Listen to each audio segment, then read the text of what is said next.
Off to a good start already. Hey guys, welcome to another RC Conspiracies podcast / live stream. We're going to get her kicked off here in about 2 minutes, so sit tight. If you're coming in after the fact, we will put a time code in there so you know right where to jump. So hang tight, guys. We'll be right with you.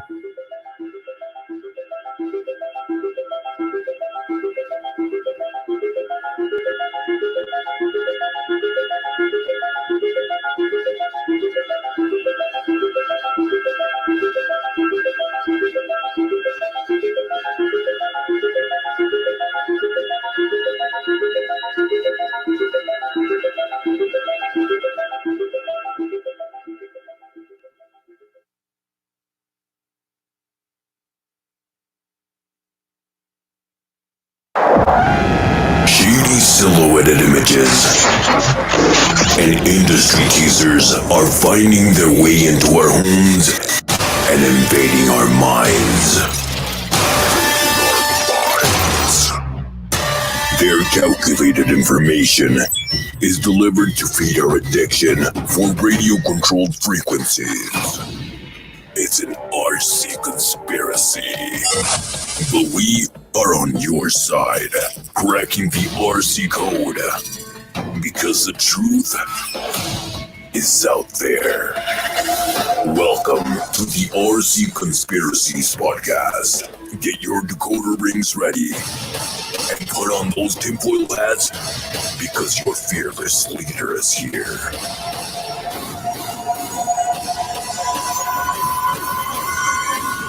Please welcome your host, the lead RC conspiracist, Tony Cece. Welcome to the RC Conspiracies podcast. Hey guys, welcome to another RC Conspiracies podcast. Today we're going to be talking about something that's been all over the channel and all over YouTube this week and a little bit of last week, and that is the team associated DR10. We're going to talk about some other things as well, but we did want to talk about that, and at some point here during the evening, we'll jump over to the workbench over there. That's so empty and a little bit messy still, and we'll go ahead and take a look at the car itself. You can see the body is actually not set up very good. I've been running around trying to get everything reset up in here for the studio and for the podcast and all of that kind of stuff. And yeah, so it just meant that we had a little bit of stuff to get set. And wow, that is really dark on here. Let's brighten it up. That's too much. It always shows different on here than it does on everything else. So when it actually goes live, it's a little weird. Hey, Kevin Gibbs, RC reactivated. Jack, what's going on, man? Shay Kirtley, Green Frog, Kagan, what is up? Sticky's RC, JMRC's, Green Frog, all the familiar people. It should be fun. Claude Busted, what's going on, man? So I've been going through YouTube's, their algorithms are all messed up, and as I'm finding people that I'm not seeing their videos enough anymore, I'm going ahead and clicking on the bells, making sure I'm getting emails, especially so many of the originals and the people that were with us when we got everything going. So, hey, Buddy Cheeks, what's going on? So we're going to look over here. I've got another camera set up on the bench. I've got the little wireless microphone here on my person. So when I go over there,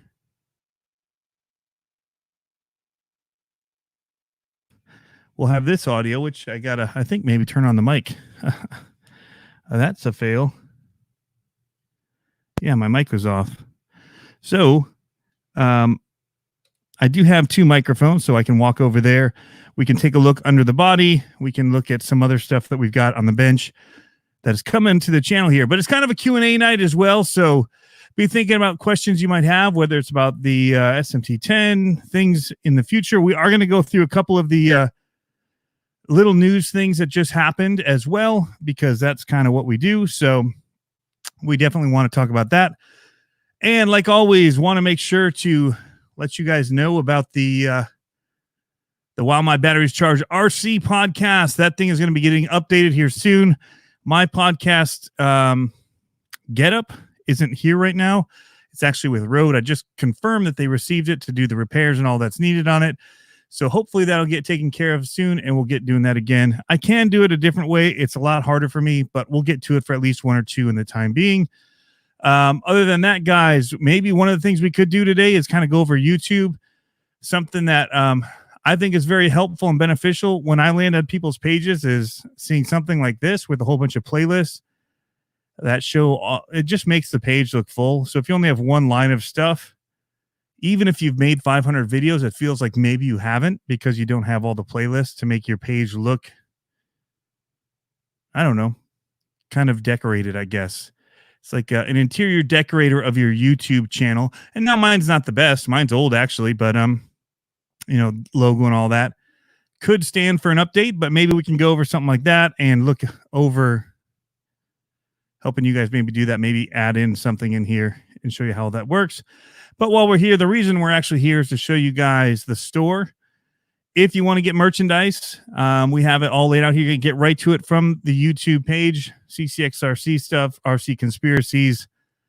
And the hats that I'm wearing, like this one, I think I've got a couple of them left. The camo ones have been really hot. They're $20 plus $5 shipping. So in the US, it's like $25. Internationally, it costs more. I think the shipping's about $15. So it's about $35. It's not, I mean, unless you really are a huge fan, I know it's a big expense that way, but I'm just basically going for cost of shipping and hat. So I'm not trying to make a killing off of it, but yeah, that's kind of where that is at. If you're interested, a couple of news items, and then we'll get to, hey, 11 Charlie's in the house. Babake Altered RC Amigos, how's it going?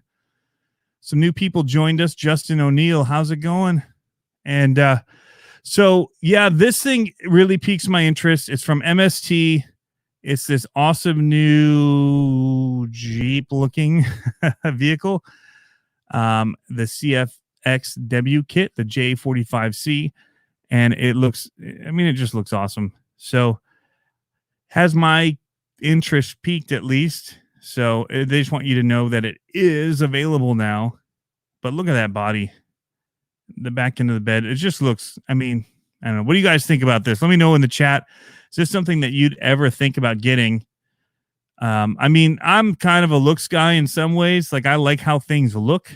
That means a lot to me. And I just love the detail that they've put into this thing. That is nice. Just clean all around. Attention to detail on it is nice. I love snorkels. Little nice mirror coming off here. It's got the windshield wipers. Little latches on the hood here. Just looks like they went the extra mile with it to me. But not having seen one, I can't say for certain. Look at the little handrail here on the side. So pretty typical looking kind of interior here. Does look like it has a divorce transfer case. Transmission here. Transfer. So that's what it looks like. I don't know anything about this vehicle. Haven't been in the crawlers a lot recently. So, yeah. So RC Amigo says, man, I need some YouTube help. So, yeah, maybe we'll get into that a little bit today, guys, if you want to. RC Reactivated says he found some old pics of me. Oh, no. From when I first started in 2015. That was a lot thinner days back then, I can tell you that much. Definitely. Got my I support my local hobby shop shirt on from Horizon Hobby that I bought. Stickers should be coming in the mail. I've got a couple of things from them recently.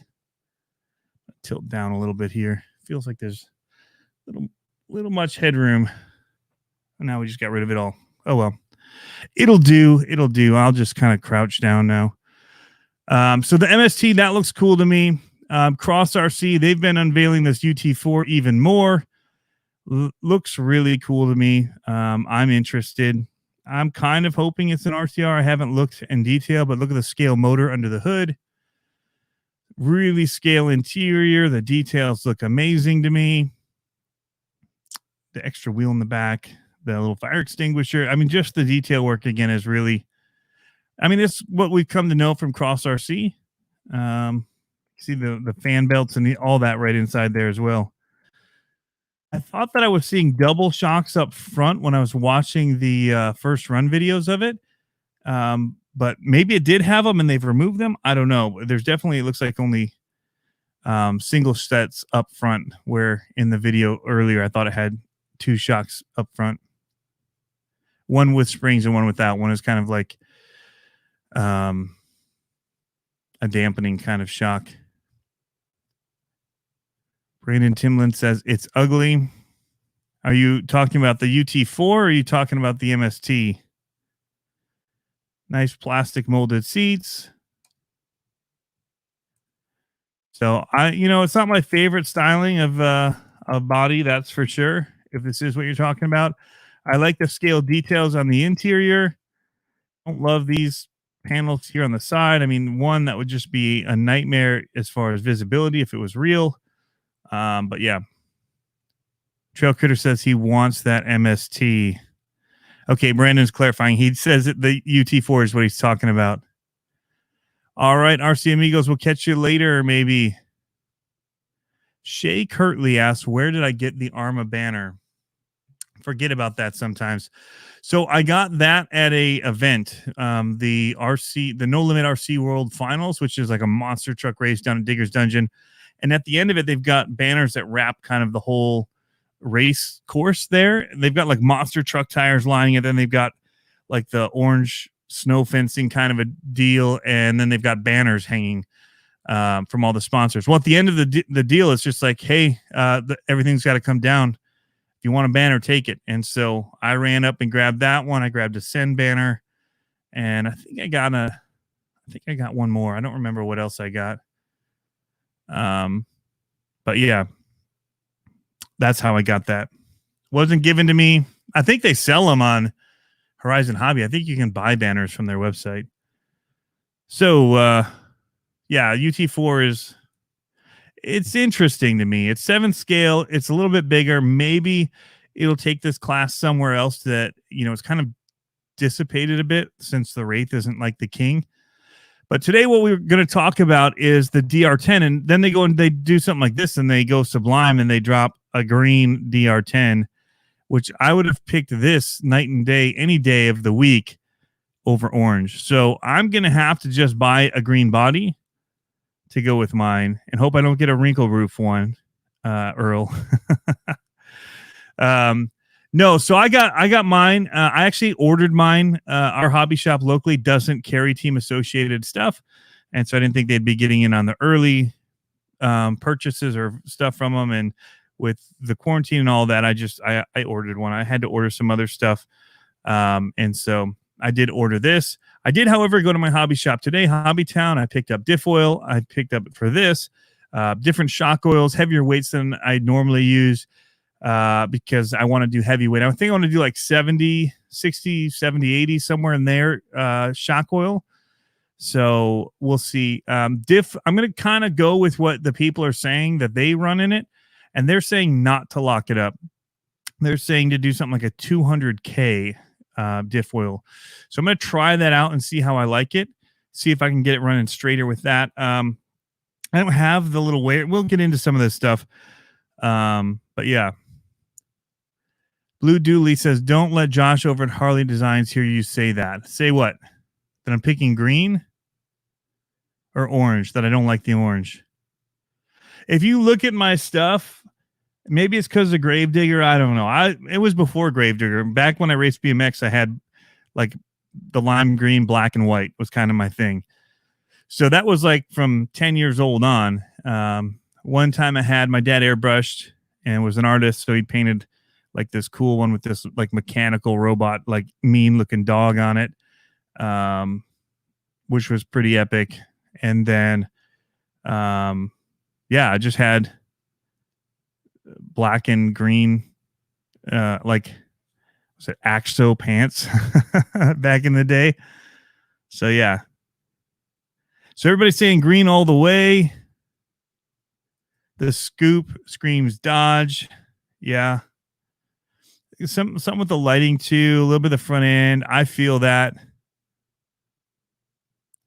So Cole is saying I did heavy in the rear and soft in the front. Okay.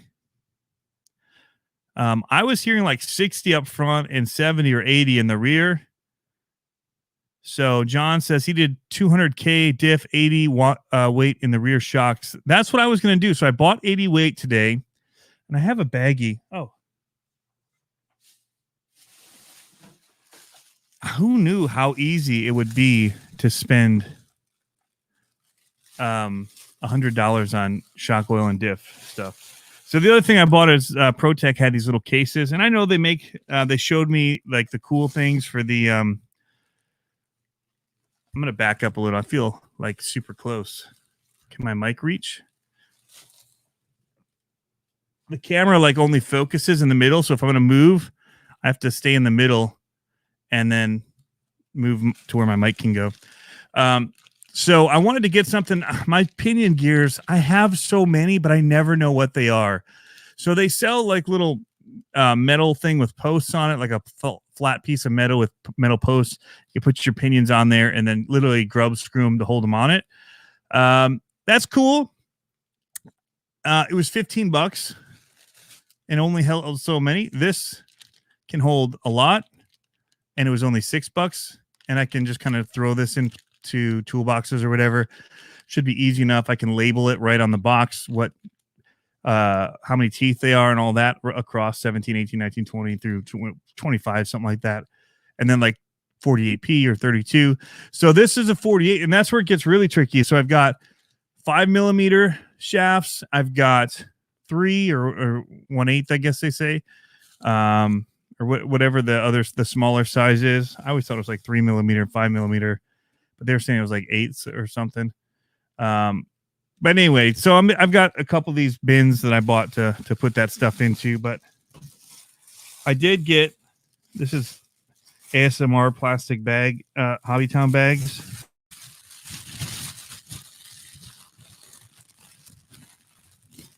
So yeah, Kevin Gibbs, Sharpie and done. I'll probably actually, what I do is I do electrical tape and then Sharpie on that so I can change it. RC Propaganda Mutton Chops is in the house. Shay is asking for tips changing gears on a Slash. It's really easy. It's harder to change the Slash runs off of a slipper. And so that might be a little bit more difficult to change the spur gear, but it's really not too bad if you follow just kind of their setup for how it's all done. But to change the pinion is really easy to get the mesh and all that set up. The best bet is to find out what you have on there stock and then start going a few above that and then see what it does, see how your motor and your ESC and all that can take it. And so I don't actually know what pinion comes in one of these things, I'll be honest. So I bought a 26 and a 24 tooth because I was hearing that that's what a lot of people were running. And then I picked up for my SMT 10 build a come on, focus. You lost me. Panasonic focusing. This is going to be all over the place, I think, tonight with the focus. But yeah, so I got a 17 tooth for, this is SMT. This is what I use on mine. Makes it easy. So what I picked up was 1 million. So we got 1 million weight. I needed some of these heavier ones. 500K. I don't have a lot of diff fluid on hand. 200. So I got some of the higher ones. I think I have like 60 and 30 and some of the lower ones. So I did another 80 because I do have 60 usually. 80K and then 100K. So I have 80, 100, 200, 500, and 1 million. So that kind of gets me up in the upper range. The 1 million is not going into this vehicle. The 1 million would go into like a center diff of a basher for me. So maybe my Outcast or something like that. So how's it going, Jesse? John says he put a 24T in.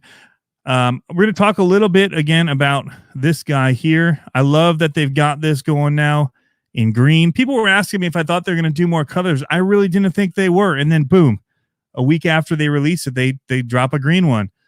So I will be pre-ordering that body if I can get my hands on one, because I really dig it. I actually like the body. I like the looks of it. The fin on mine's a little bit wonky, but other than that, and even that doesn't look too bad right now looking at it across the table over here. Now, it's not set well, so let's see if are you guys still hearing me here? This microphone's still picking up some. We'll try and go with this for 1 second here. All right. And you guys can let me know. We'll test it in a minute when we do come over here, because I got to move across the room.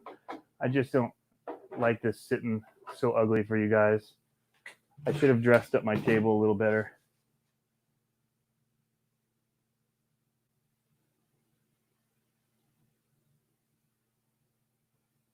There you go. That's a little better. So how's this microphone sounding before I step back in?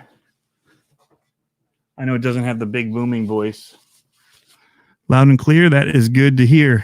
All right. So we'll be able to get over to that thing a little bit later. We'll take a look at it. And yeah, we've got a pretty cool setup in here in the studio tonight for you guys to be able to kind of jump from here to over there and get a look at the car itself. So questions, things I've been seeing on this. John Schultz just did an awesome kind of overview answering questions yesterday about this. And that's where he was talking about the diff fluids and things like that.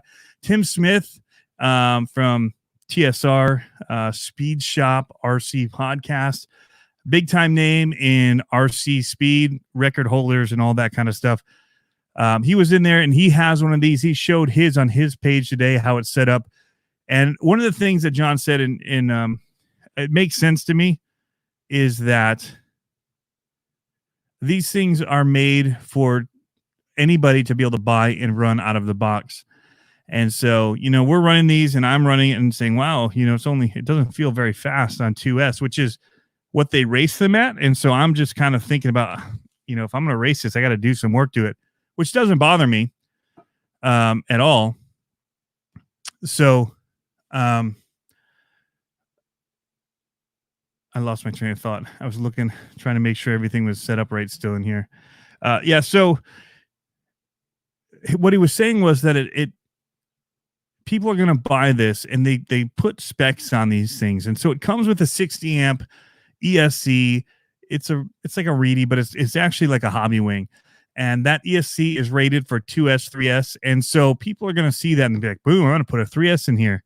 Make this thing really scream. You know, even if they geared it to go fast on 2S, people would see that it's capable of 3S, and they just stick a 3S battery in there and just run that thing. And they'd probably burn something up. And guess who's going to be held responsible for their car being torched after a week of running it, or a couple days? Like, I only ran this thing 3 times and, you know, it won't run anymore. It won't even turn on. Little do they know, they've been like 250 degree ESC, you know, ready to burst into flames, melt their car. So I totally get where they're coming from. It's geared so that people will be putting a 3S in it. And it really was, I mean, it felt good on 3S. Like if it was an out of the box, if it could only handle 2S and it went 36, like it felt good off the line like that. Now I know that these guys go way faster when they start racing them, but still ready to run. You get in somebody's hands and you don't want them to blow it up on a curb on a first or second pass. So I get where they're coming from. So what do you guys think? Is anybody, I know a couple of you guys in here already have them. You're already talking about what they're doing with yours. Here's a good question. I got your videos right here, or right there, pal. I got your videos right there, pal. Says, why is 2S the limit?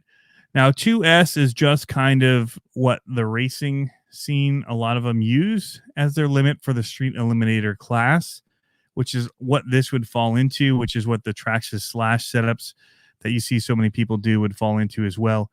And so that's where that 2S limit comes in. Kind of like self-imposed. You don't have to do 2S, but that's kind of where I was getting that mindset of wanting to do 2S. That's all I was trying to get at. So my plan was to do 2S with it and do it like they would for racing. So that's what I'm going to try and get my speed on, is gearing it toward 2S. Now that may all change with this being introduced. Still loads of fun on 2S makes it interesting. Yeah, and so actually, like, guys that know what they're doing can make 2S really fast.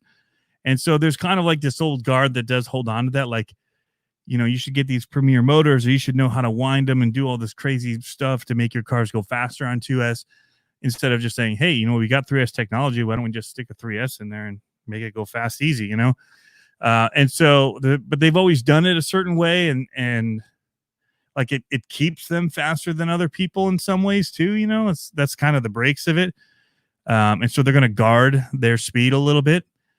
So I think that's part of what goes into it, because everyone's like, well, you're just better, so it's always like don't use the AVC or the gyro stuff because this is a driver's sport. But at the same time, it can be a driver's sport, but at way higher speeds where even AVC is getting a bit sketchy. You know what I mean? Like, you could be hitting 100 miles an hour in that little stretch, and you could be really blazing it. And AVC may or may not help when you're like really crunching it like that. So, it's one of those things where everybody's got, their rules. And so whoever's in charge of it gets to set the rules, right? That's the breaks. You got to fall within whatever your classifications are for your groups locally. Because I was just hearing some people saying that our groups do run gyros. So I hadn't heard that. We've got a couple of 757 guys here that do racing, and they hit up some of the parking lots around here. So I need to look into that and see about meeting up with them and getting some runtime in. Honey Lulu's asking, what's the best racer to start for me? Any recommendations? Depends what you want to race. I don't do much with racing, so all I race is monster trucks, and that's it. That's it. I don't even do that very well. I have a good time though.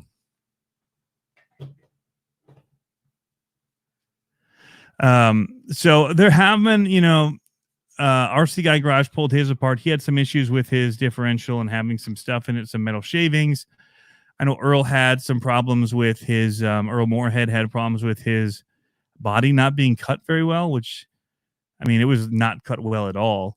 And then it also had some kind of like ripple in the roof of it. Somehow the plastics, it wasn't melted right, but, it got through quality control. It's like, they've even got to put that protector on the top of it that is supposed to protect the car, but they, stick it right over something that's already kind of melted looking, or, that didn't form right.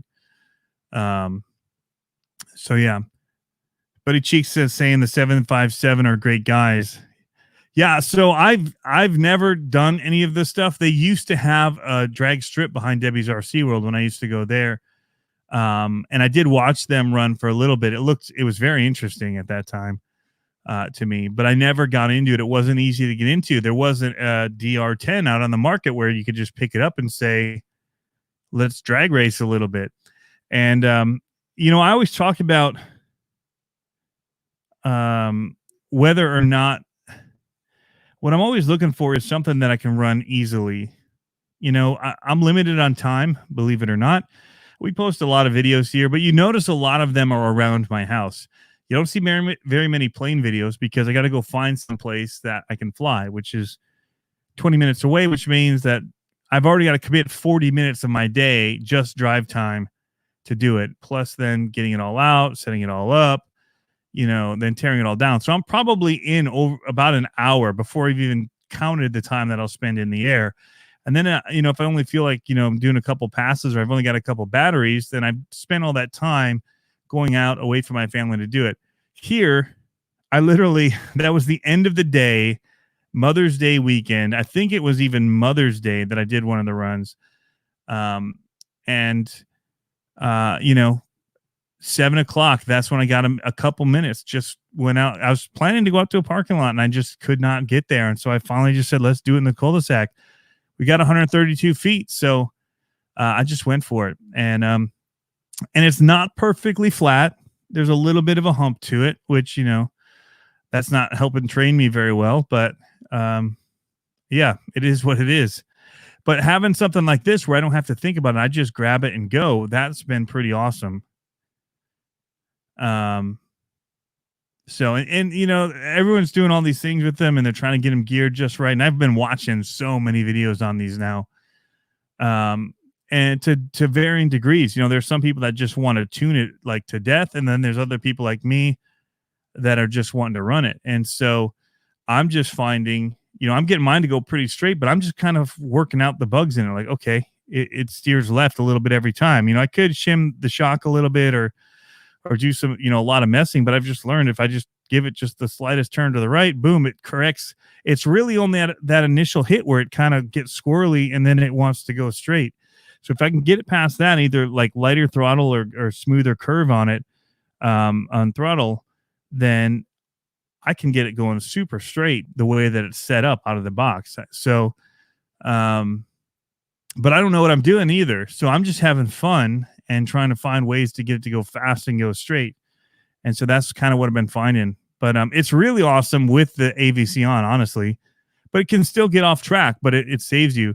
The wobble thing, the death wobble on braking and at the end is where it gets scary, but not the actual going straight part.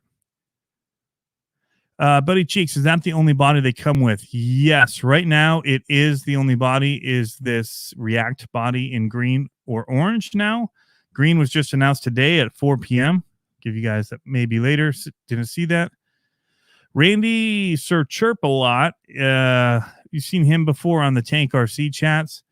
He's got one. He just destroyed his a little bit. It got airborne on his last run. So the picture he showed on the bench, the whole back end was torn apart. So I don't know if he took extra apart, if he broke something or what. So the nice thing about these, kind of going into the nuts and bolts and details of these things, guys, is that camera just went off. So how long have we been going? 30 minutes. That camera only goes for 30 minutes. So I'll have to hit record on that one again in a second and get it going. That'll be the tricky part of that option. So this one has an indefinite amount of time that it stays on. That one is limited. So we'll have to work on that. Honey Lulu, are they using a slash underbody on my choice? So going back to bodies and stuff. So to answer some of the questions, I do have two of them. And we can look at the other one too.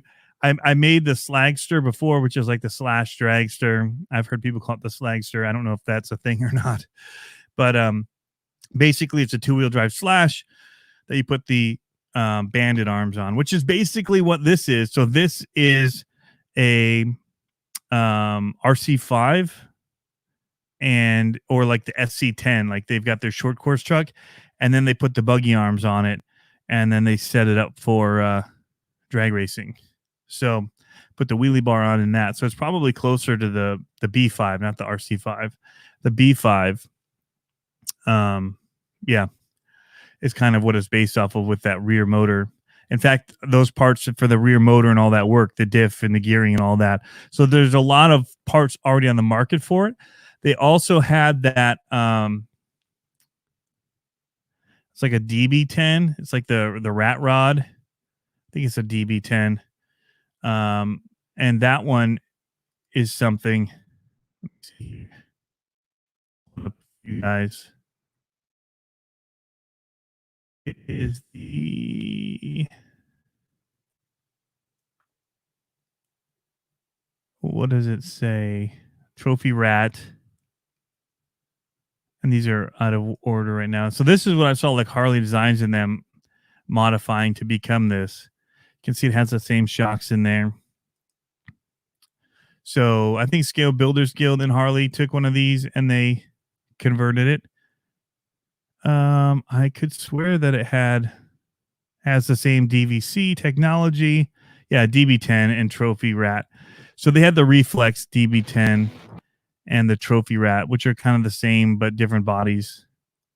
They're the two-wheel drive lineup that they had. I actually like the way that the Reflex looks.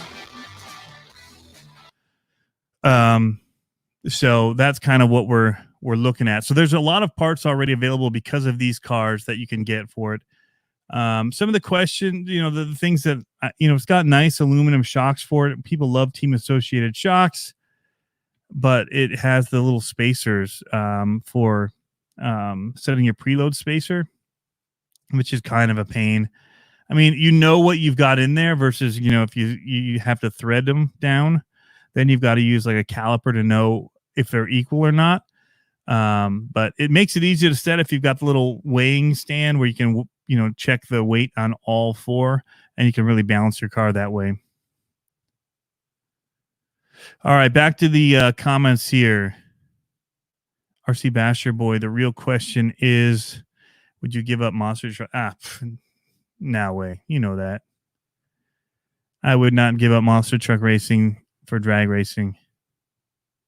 I might give it up for fifth scale racing, though. Oval racing. That is a blast. And that's who's in here. Buddy Cheeks is in here. And he's got the awesome fifth scale track that we go to and race at, which they just did an electric test and tune this past weekend. And they've got their gas powered ones coming up. Super excited about that. Okay, yeah. Shade Tree says he was looking at it last night. Harley built it. Right.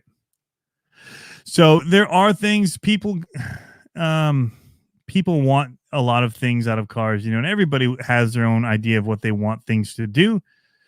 People want to put a spool in them, so that they get the same amount of power to each wheel no matter what. And, in theory that you would think that would make it just go straight. But with that much power, once it slips, then you kind of get into trouble if your weight balance is off.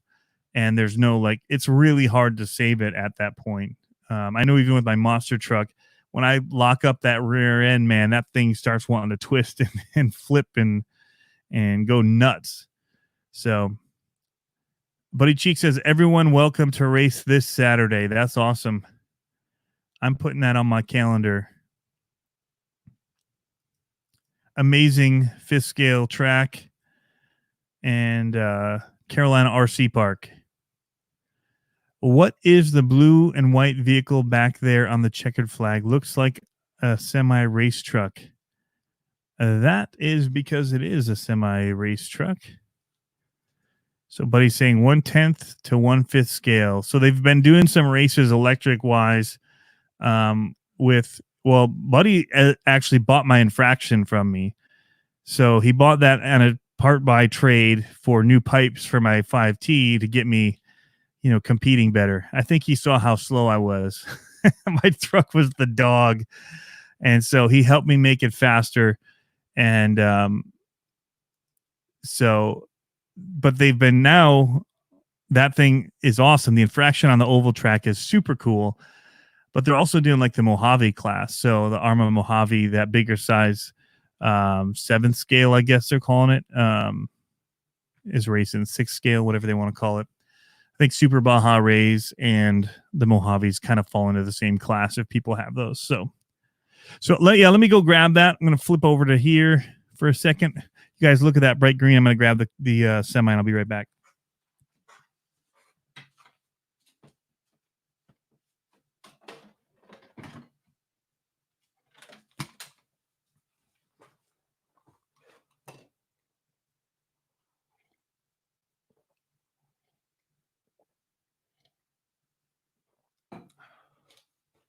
All right. All right. So here is what it is. Now, these stickers to put on here, I mean, you want to talk about torture. This is kind of like a new level of pain and torture. You need to, have somebody talk. You need to get some information from them. Have them start cutting out stickers on a Tamiya kit like this one. But yeah, this is the Bagheera Fat Fox by Tamiya. It comes in, it's just over $100, $130, $150, something like that, I think. And it's really awesome, fun build. My son and I put this one together. We didn't film it because we were just having fun father-son time. And it turned out epic. And it handles so well. So we run it on a 2S battery. Venom makes some nice rounded packs for it. And it handles really awesome. And it just looks pretty boss too. I'm not, I wasn't into on-road until this was the first on-road car that I liked other than the infraction.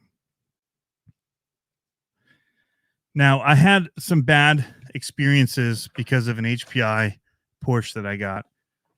And it was the first car I ever sold, RC car. And it was not a good thing. But the person that bought it loved it.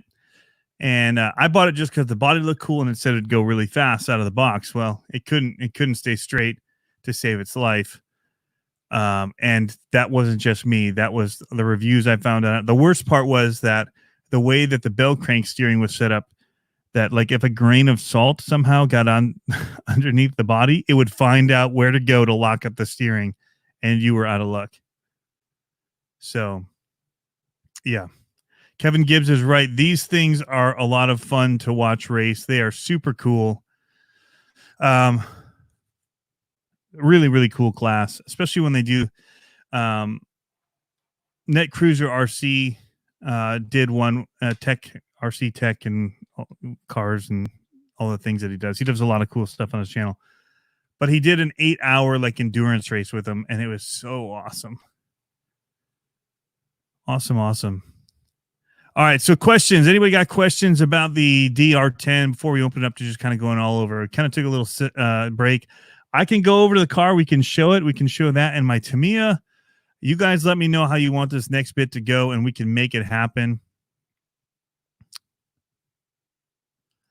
AZ Froggies RC and More says we run them at our local group. Great road course vehicle. You know, we have an on-road course now, carpet. And I'm hoping they do a class of them. I need to become a member there. I need to make that happen. It's Coastal RC Speedway. You guys can check it out. They do have a Facebook page now. Or I know they have a website now. They opened a store recently. So they opened their store in January, their racetrack. Their store was not open. And then like COVID-19 hit. So they just put all this money into building this indoor racetrack. At multiple tracks. They have on-road, off-road, Mini Z, crawler. Then they did all these pit sections, and they were building a store. They have, Mini Z, and then I said off-road. Okay, so I think I got all the classes. But, man, what a time to start and open up something like that and then be like, social distancing. You know, they require, you know, they don't require, their income is based on people coming in to run, you know, whether you're paying the day rate or you're, you know, becoming a member. And so anyway, rough. Oh man, check it out. Thank you, Justin O'Neill. $10 for channel expenses. I'm gonna go ahead and start making a list like RC Guy Garage.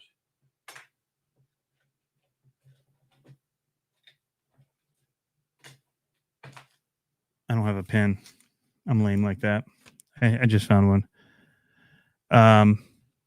Yeah, there are a lot of channel expenses. Some of them are unnecessary, but I just do it just to make things better. Other ones are just like today, going and dropping $100 on all these oils and stuff to kind of test out stuff for you guys. So thank you for that.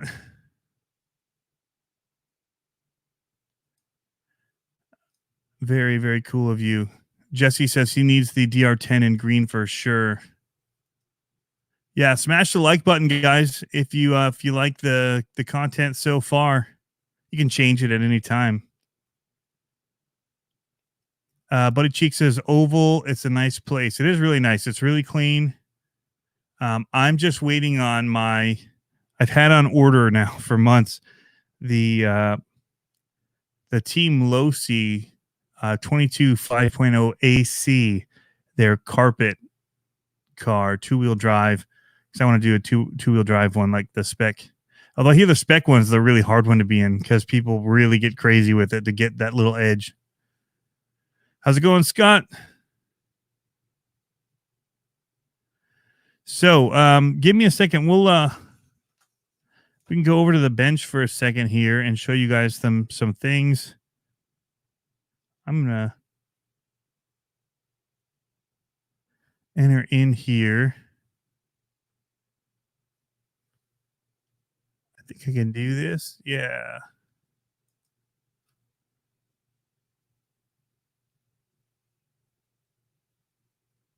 Nope, I can't do it. Bummer.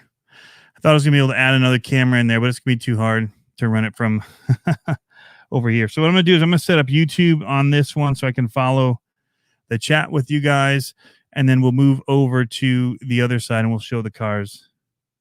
Get that other mic going. So let me get this running. There's the chat. I can see you guys. Scott Silva was running VRC Pro Online, man. Awesome.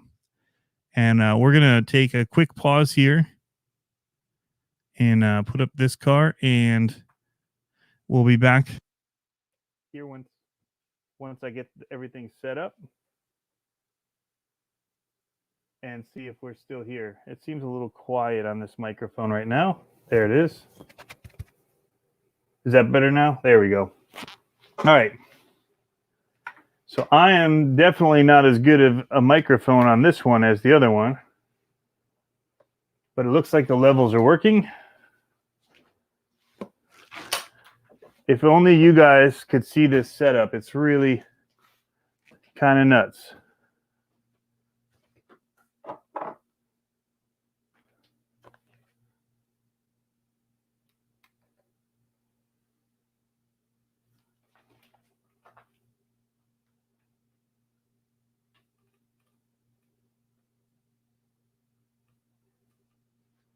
All right, so I got the car ready. You put that camera up.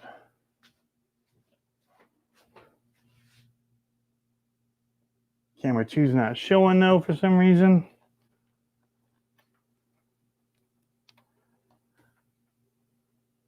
Huh.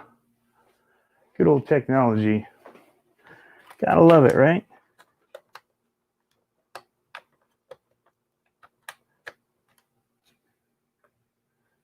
Still nothing.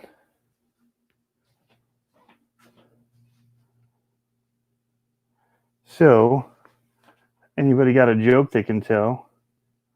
Now we got it back. All right. Cool. Bingo. Bada boom, bada bing. All right. Got to find out where I can sit in here too, because it gets a little bit tricky because I've got a weird long cable that's not quite long enough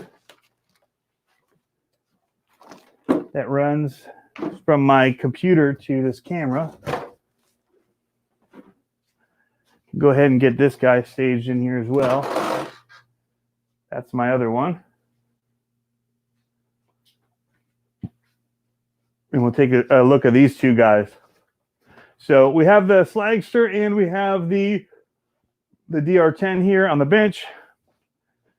Show you some of the things that I do like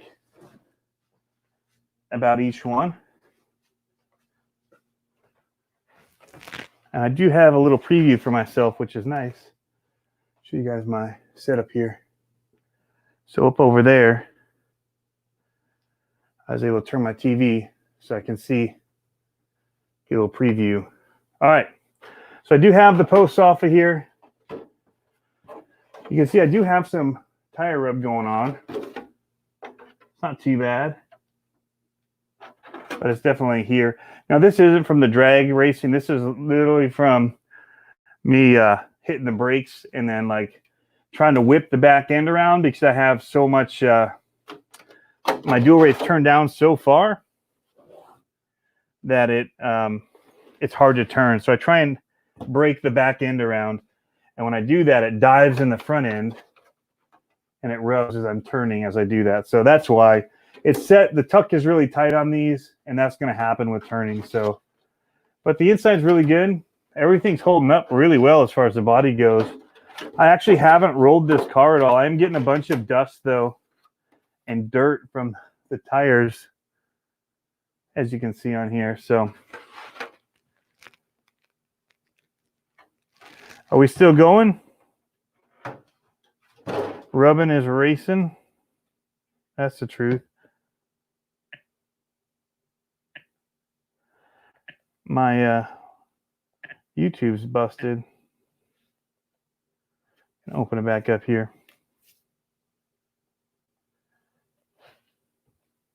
Yeah, lots of tech stuff. So bound to go wrong. This is the GPS I use. It's a Dynamite one. Other people use Sky RC. This is my second one. The first one I lost in a cornfield. That was a lot of fun. Now that dust won't let my fingers work with my iPad as I try and pull this back up here. All right, now I can see. I just want to see if it's bright enough because it's usually different up on the TV. So things that are good about this is the steering does not jam the way that they have it set up on here. It's very much easy to work with because everything's raised up so much. Now, the only thing that is a problem potentially is it does have a servo saver, which doesn't mean that it's always going to come back to the same point on center, but it does protect it if you hit a curb, which where I'm running right now is a potential. So I've left it on. I'm kind of debating moving my battery forward more. The thing that this doesn't get is it doesn't get a lot of lift because the way that the wheelie bar is set, when it squats, it doesn't really lift back. It kind of sits down and in, so you don't get a whole lot. Maybe I tried to do a couple of front shots for you guys on the video, and it might just lift the littlest bit, but it's squatting. So I'm probably going to adjust this. It's a 3-position one, so I'll probably try and raise it a little bit and let it kind of sit up a little bit more off the ground as it takes off. But that's where I also want that stiffer. The back end is not stiff at all, so I don't mind that so much with the front. The front looks like I got a little bit of leak here. I haven't looked. Not a lot. Might be a little bit of leakage going on there. So basically I need to tear these down at this point, put in different shock fluids because I do want to change this up a little bit. Mainly the rear, stiffen that up some. And so that it won't squat so much. It'll just kind of lift. At least that's what I'm thinking. You guys tell me if I'm wrong. Swampers RC asking how much is the DR10? So this was $320 as it sits. They have a more expensive version. I think it's $370 that comes with a 2S Lipo Reedy battery and charger. So JJ, how fast did that car go? It went 26 miles per hour with the 2S battery and 36 with the 3S, but it will be going a lot faster soon. I just bought new pinion gears for it, so we're going to try a 26 tooth on it and see how that does. I have a feeling it's going to go a lot faster.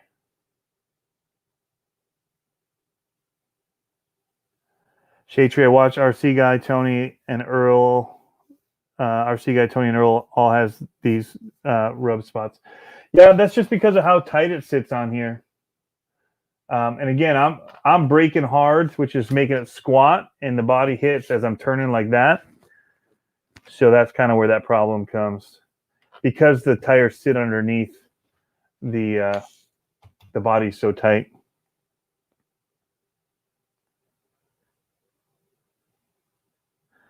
My video just will not play on my iPad.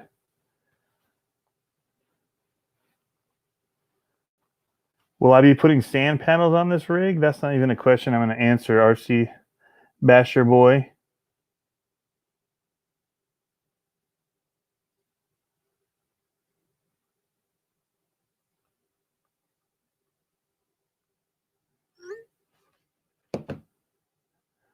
I'm looking through the questions here. Would it be hard to convert a 4x4 slash to a drag slash? Sean, RC Adventures. I'd probably just take out the center drive shaft, at least forward. I think if you take that out, I think the way that the slash 4x4 is set up, you'll still get power to the rear. Is that right? I have to get my slash out. I don't remember how that's set up. Literally, let's take the top off of this, and we can see kind of the difference and what's the same kind of between the two. But you can see that it's the same. And so this was to Buddy Cheek's question earlier. Does it have different body options? From the factory, no. But will it line up with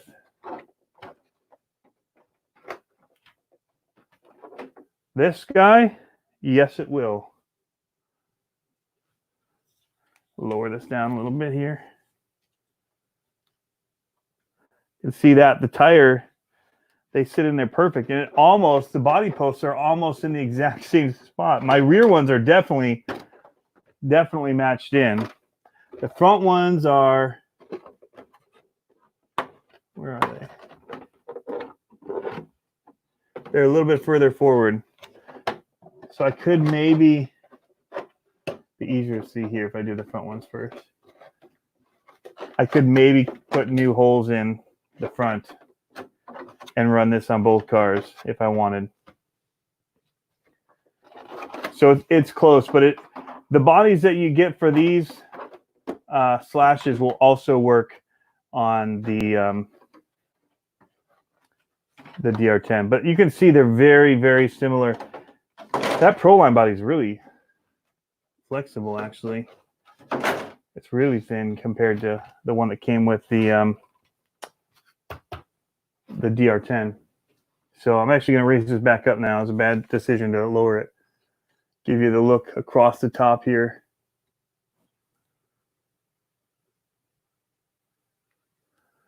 So those are the two. You can see their wheelbases line up like spot on. The clearances on the bottom are pretty close as far as the ride height on both of them are sitting right now.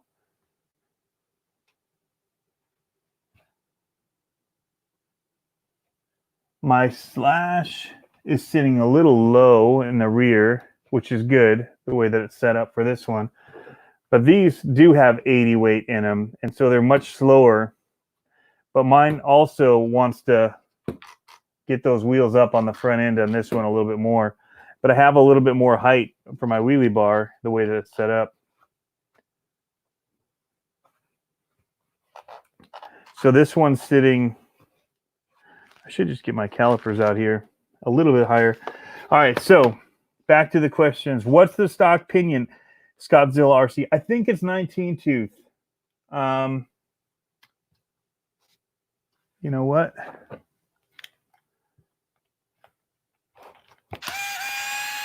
We can find out. The easiest way is to just look. Now, I've got my MIP on here, which is why I'm doing this. It has the rounded hex on it, so it can reach at that angle. Does it say? It does not. So we're going to count it real quick.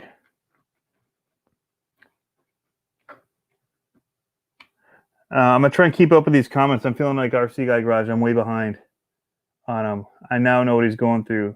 Ready? 1, 2. 1, 2.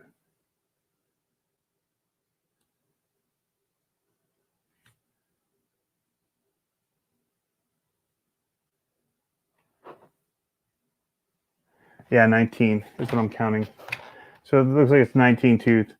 The other thing I'm going to do is I'm going to tighten down the slipper for sure on this thing. It's definitely not as tight as I would like for it to be, but it's all very easy to do, which is kind of taking off this wheel here. We can tighten it down some. I do want some slip, but not as much as it is. In my slash, I was running a, looks like I'm missing one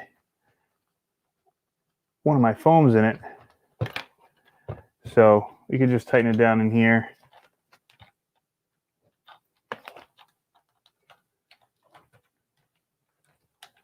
But I'm going to tighten it just a little bit more than it was. So I'll have to do a little bit of testing on that and just see how much it takes to slip. Because I do want it to slip a little bit. Because it is plastic gears in there, in the diff, or in the transmission on it. So we do want to make sure that we don't tear that up. I'd rather have a little slip. All right, so going back to the comments. Some groups do have 4x4 classes. Yeah, some do like monster trucks, some do buggies. There's all kinds of stuff that people do. Basically just straight lining each other. Doesn't matter. They've got a few different classes. Put them this way too so you can see. So the ESC and the stuff are on different sides. These tires look a little bit taller than the Hotties. And I've really been burning these ones down. But I do really like the Hotties. The foam in them, everything just feels a little bit nicer and a little bit softer rubber. I mean, there's a little firmer in these with the foam than in the DR10 for sure. But I'm shocked that this battery is sliding so much. I must have lost one of my foam pieces out of here. Because it was sitting against the foam. All right, so back. Swamper says, loves the Nova body. Shade TRC, if you ain't got 70 plus and 130 feet, you might as well stay home. Yeah, that's the truth.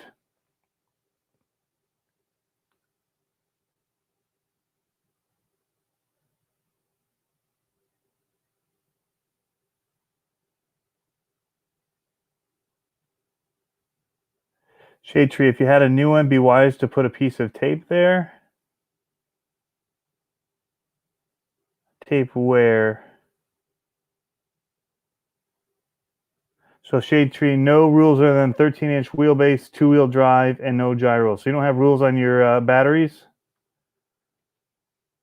Oh, some do 2S battery only too. Yeah, that's what I was wondering. The Traxxas makes things easy. I mean, the easiest thing is to get this ready to go. It's this ran about $500 almost all in, I think. So I bought a VXL Bandit because it already had the narrower stance that I needed to tuck under the bodies, because you also have to tuck under your bodies in these classes for the street eliminator, so your wheels can't be exposed. And I also had to buy this mount system. So this is a Stampede system that's flipped upside down, and then the body posts are going in. But this part for the Stampede, you kind of run upside down, and it works that way. And then this is a slash system back here, body mount system, because the buggy only has a single pin in the back for theirs. So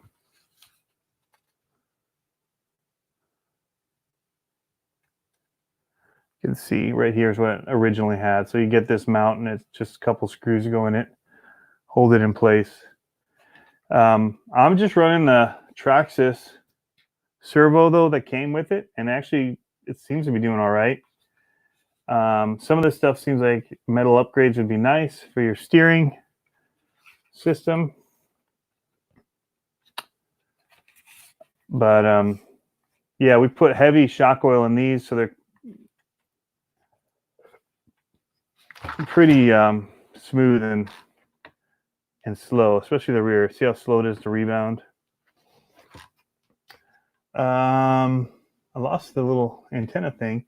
I didn't have to, but I went ahead and bought another one of these cases because the one that I got with the buggy didn't fit into this LCG chassis. So I had to buy. So it's slash easy. So to answer this question, I bought a Bandit. I bought a low LCG, low center of gravity chassis for it.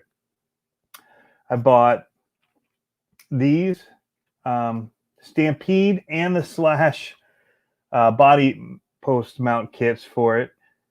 What else did I have to do? I bought this electronics piece here, and I bought the wheelie bar in the back, and then I had to buy wheels. So the wheels for all four is $25, and for all four tires, I think so it's about $50 in the whole wheel setup, probably. I think it's $50 for the LCG chassis, so that's $100. The wheelie bar is $30 for the one I got, the 35, so $135.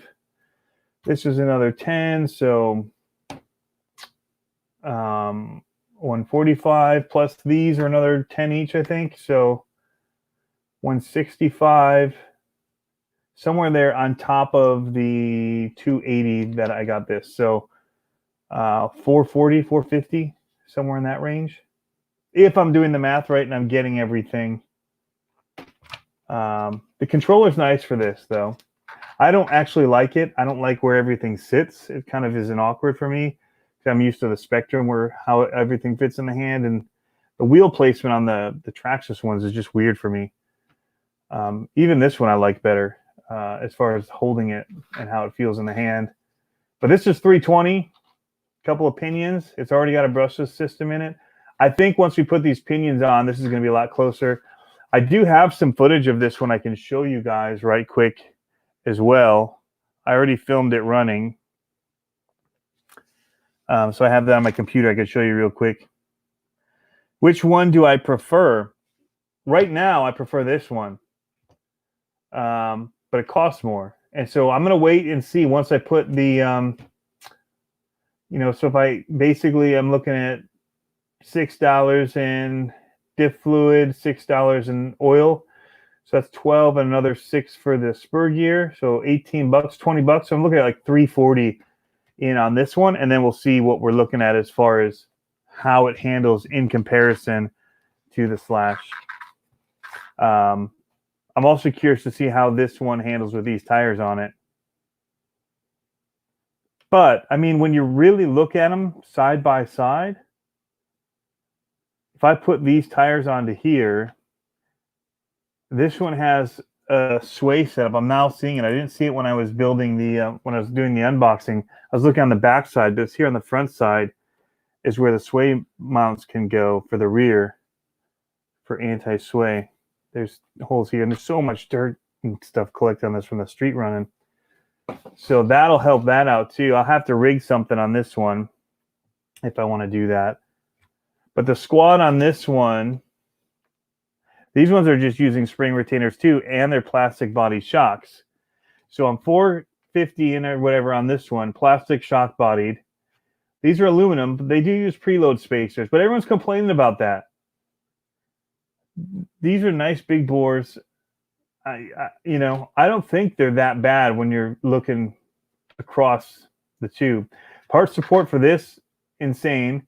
This is better than I thought it was going to be because of it being based on the B5. So, I mean, similar layout off of a buggy style chassis. Similar kind of rear diff and transmission setups for two-wheel drive. Yeah, it's tough to say. If I'm going to say I have to buy new shocks for these, and I'd probably say I have to buy new shocks for this as well. That has more adjustability to it too, right? All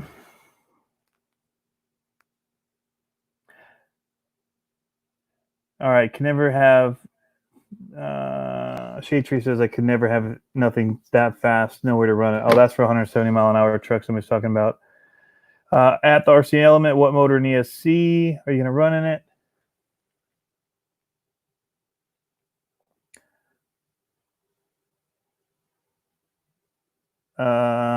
RC Element says he's going to convert his Slash to a Beast. 24S Beast? Hoping to get 500. Okay. Mitchell's RC, thank you, man. Yeah, so my investment for this has been, and it's going to be mainly, I find that it's steering all right. I'm going to try the shock oil, and I'm going to try, my transmission feels smooth to me. I didn't have the issue that some of the other guys have. And I'm doing it with the wheels on, and I'm waiting for a click. But I mean, it's so smooth. There's no hang-ups.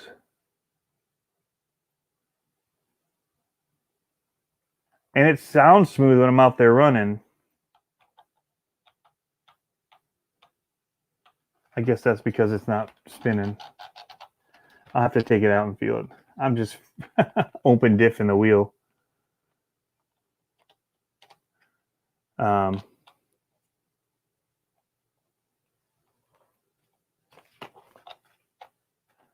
yeah, I'll have to take it apart and look at it. But it feels, I mean, it just feels smooth to me. So I haven't even opened it up and looked at it. But I will when I go ahead to put in that diff fluid, because it does just come with black grease in there, which has been fine. But I do want it to be a little bit, I don't want it to be so so easily open like it is right now. I mean, it's really open. So that'll, putting the 200,000 in that diff will kind of lock it up, but not really. It'll just make it a little bit so that need more resistance to allow it to slip and transfer power, I should say, not slip. Shade Tree says I broke the bearing carrier on mine earlier.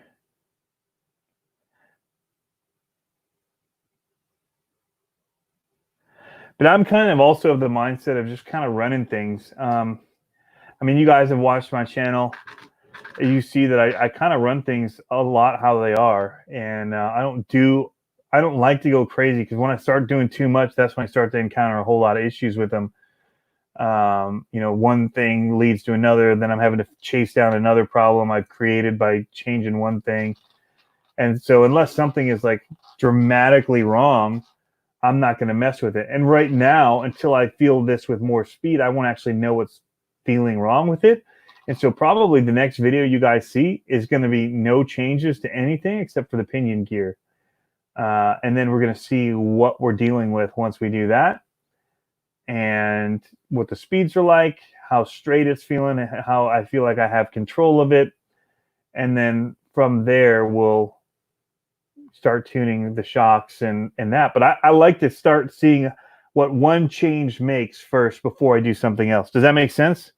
Like if I go and change two things at once, like I'm not going to know if it's the extra speed I'm carrying, or if it's the change in the shock oil, or what I might have done to introduce that difference in the feel. So I want to kind of do things one step at a time, which you've seen me doing. I started with the gyro on 2S, then I went 3S, then I turned the gyro off, and I stayed at 3S because I don't see doing the 2S without the gyro. Those speeds I'm not interested in, so I stayed with the 3S. Now what I'm going to do is I'm going to go back to 2S when I put this new pinion on here, and we're going to see what we're going to get. But and then I'll start checking temps and stuff as well once I start doing that too.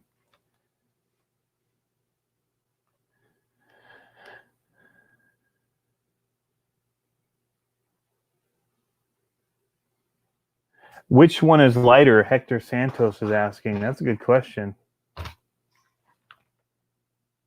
Oh, the all day long, the Team Associated is way lighter.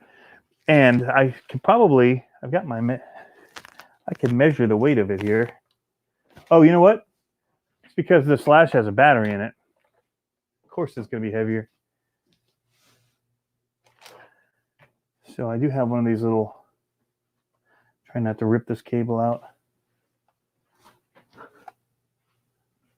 All right, I'm going to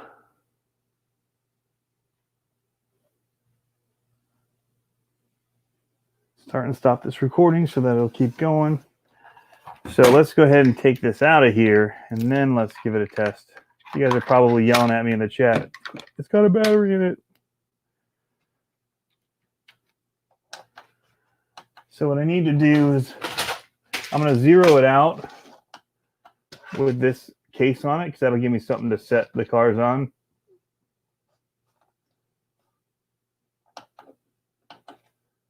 Like that.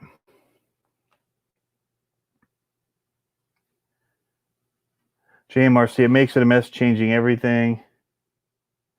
Did I put a hot racing? No, this is bone stock Slash. It still feels a lot heavier. So this is 62.29 ounces. I'm just going to try changing where it sits a little bit. 62.33, kind of centering that weight. Now I need to put this back in here just to add that weight. And so this is 56 ounces. 56.3. So it's 6 ounces, 56.33. So exactly 6 ounces lighter than the Slash is.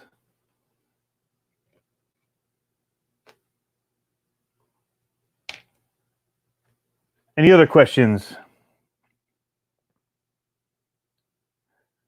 Why did Proline quit making their transmission? I wonder that. I don't know. But thank you, Mitchell's RC, for your donation, $3. I will put that along with the money from Justin towards something going into these cars here. We'll have to decide. I already bought some of the things for it, but I'm sure that I'm going to address something that needs to go in this. I'm probably actually going to be changing out the servo on this one to something nicer. And I thought that I had some of the Turnigy like 5.5 motors, but I realized that when I traded for that Happy Toy Semi, I did include that in the bundle with the SMT10. So I don't have that right now. By the way, I do love these Venom crawl packs in here. In the Slash, I put it forward, and I need to find that foam block that goes in there. But, you know, just kind of getting a little bit of a front weight on there is nice. Sorry, I'm manually focusing because I don't trust this thing's autofocus either. These cameras are not super trustworthy when it comes to focusing and knowing what to focus on. All right, so looks definitely. Now, Jeremy helped me switch this over to the LCG chassis. He also glued the tires for me. I did the wheelie bar install. That's about it. I didn't do most of it. He did a lot of the build on it. Just to basically move over, slide everything over. And then I added the electronics tray and the other. But I mean, they're both good looking cars. This looks like it'd be like a 70s chase movie.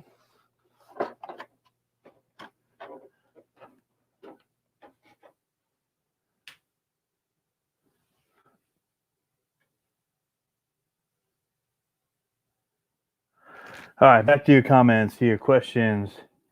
Bucks RC World, hey man, welcome. So I need to get in here and do this one with the speed test next. See what it's like. I'm going to go back over to the other thing. We'll show you guys some of it, how it ripped off the line, because I do have some, and we can look at the two back and forth, and you can see the difference in the speed off the line. This is stock gearing from what the Bandit was, and it's on 2S, and it's ripping pretty good. So again, they were going conservative with this one, like companies have to.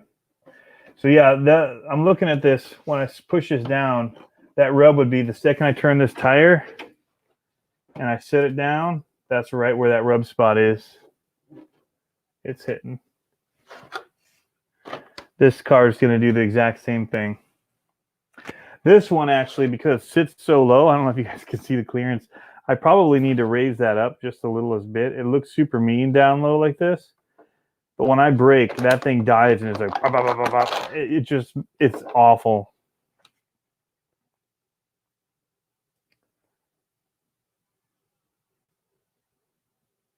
Bucks RC World says he'll take either one. They look good. See you, Kevin Gibbs. Just saw you checked out, man.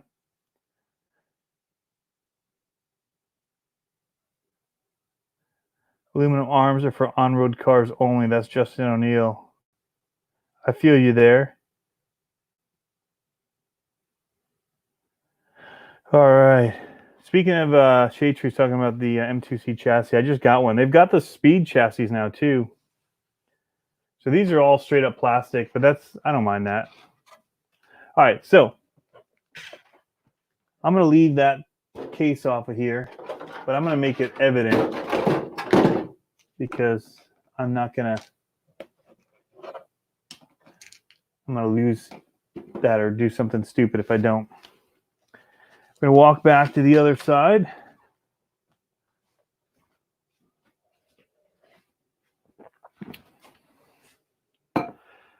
And some of you guys wanted to talk about RC channels. We can do that. YouTube, that kind of thing.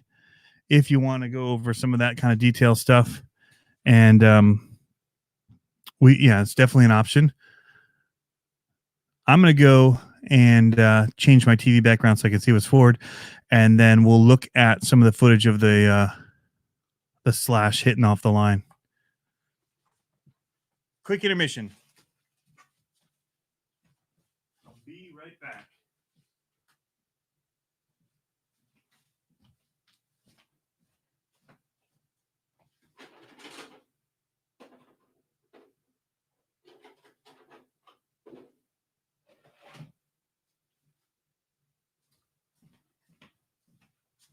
All right. All right. Now I can follow the chat better too, which is good.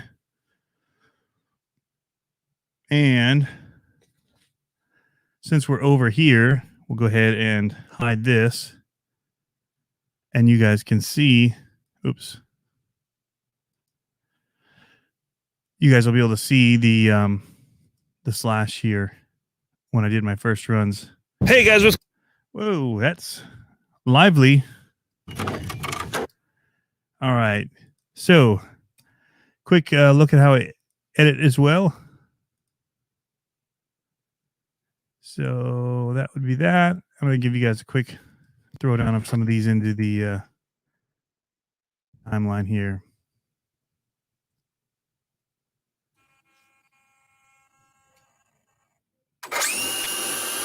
You can already see how mean that one is. Straightaway wheelie.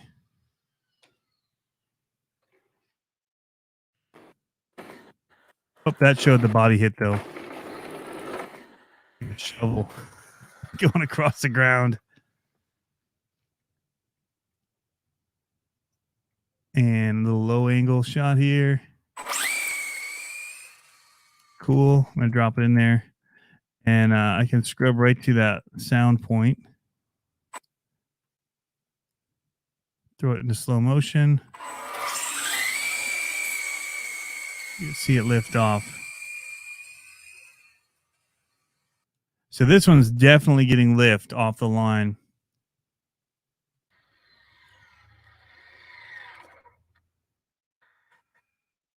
It's a cool looking car. Well done. I think I did one.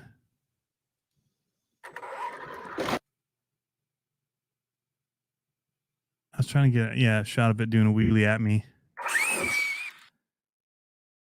So we can take a look here. Slow-mo. Let's hit the thing up. There's wheels off the ground.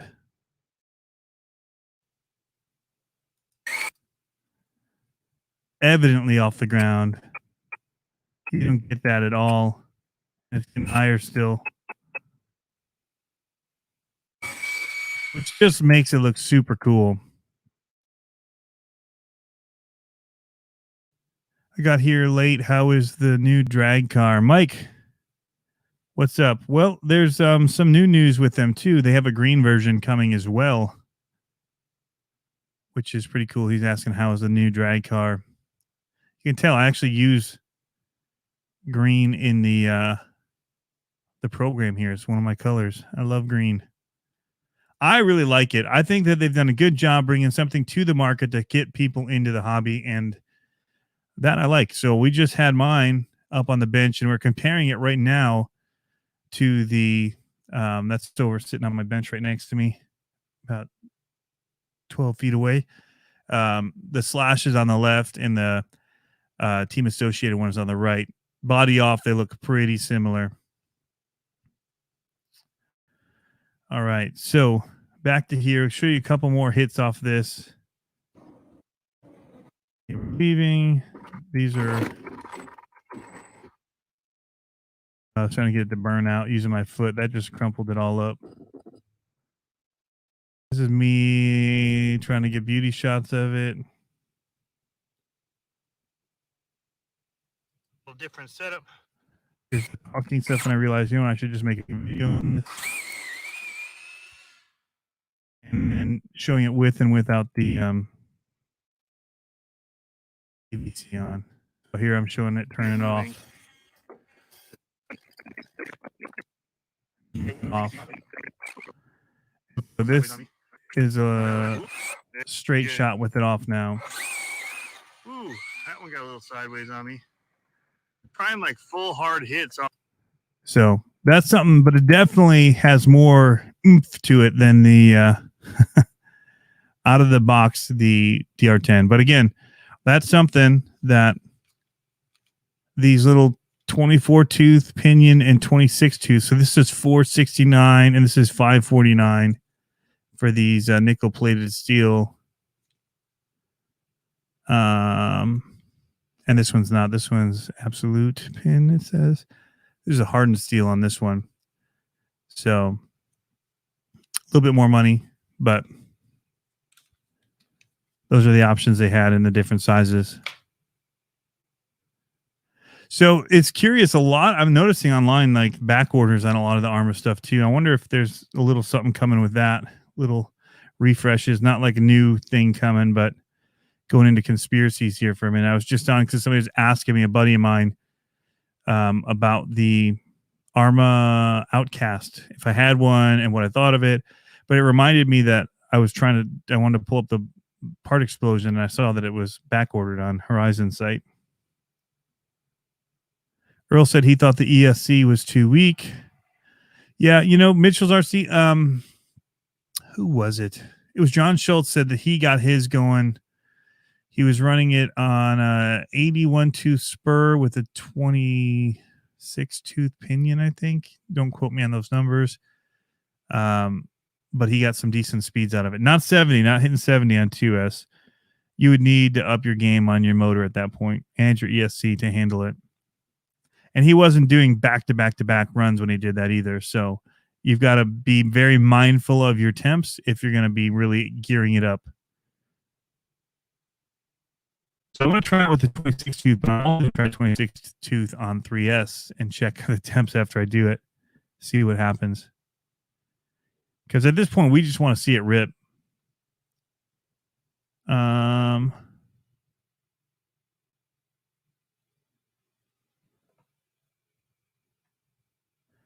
Kent's RC, I seen your video.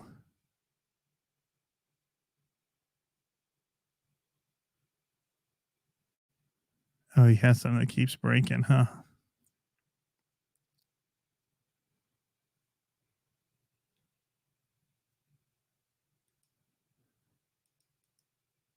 So I'm seeing if I have any other hits on here to show. The neighbors came out pretty quickly, and it was Mother's Day. That was Mother's Day when I ran this.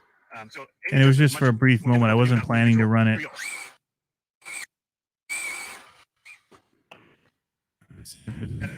So I don't even have a whole video worth of stuff here because of it getting interrupted. So that first one, it slid.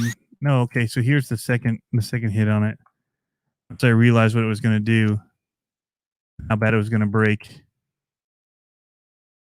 Lots of throw. I mean, you can do tight circles. That's the other thing is I don't know the Traxxas controller, and annoyingly, you don't have any knobs on it, and that meant that I couldn't turn down my dual rates at that moment. And the sun was fading. You can see it's getting dark, which means the camera's going to have a hard time keeping up more difficult with the shutter speeds and stuff that I wanted. Here we go. So, ooh, sparks. Getting a lot of body rub on the ground too. The front end of this sits a lot lower. So if you're turning, that body does hit. The suspension grabs and it does a whole bunch of funky things. So here we go. All right, so here it is. There's a straight run. So right after that, it was able to hit a straighter one. I let off it because this one, if I have to brake too hard, that front, it gets really out of control. And the curbs is, with that curve, it gets a little bit crazy. I definitely need to find a parking lot is what it really comes down to. So, conspiracy wise, I didn't actually get through all the rest of the stuff that I was looking at on here. I did see that Team Losi had a special guest on this Thursday coming in, Jason Rona, coming to talk with the guys, Thomas, Dakota, and Scott. I don't know if you guys watch those. Some of you are racers, maybe Scott Zilla. Maybe that's something I'm going to watch it. I really like Jason Rona. I like what J Concepts does. I like that. I talked to Jason Rona last year at RC Fest, and you can pull up that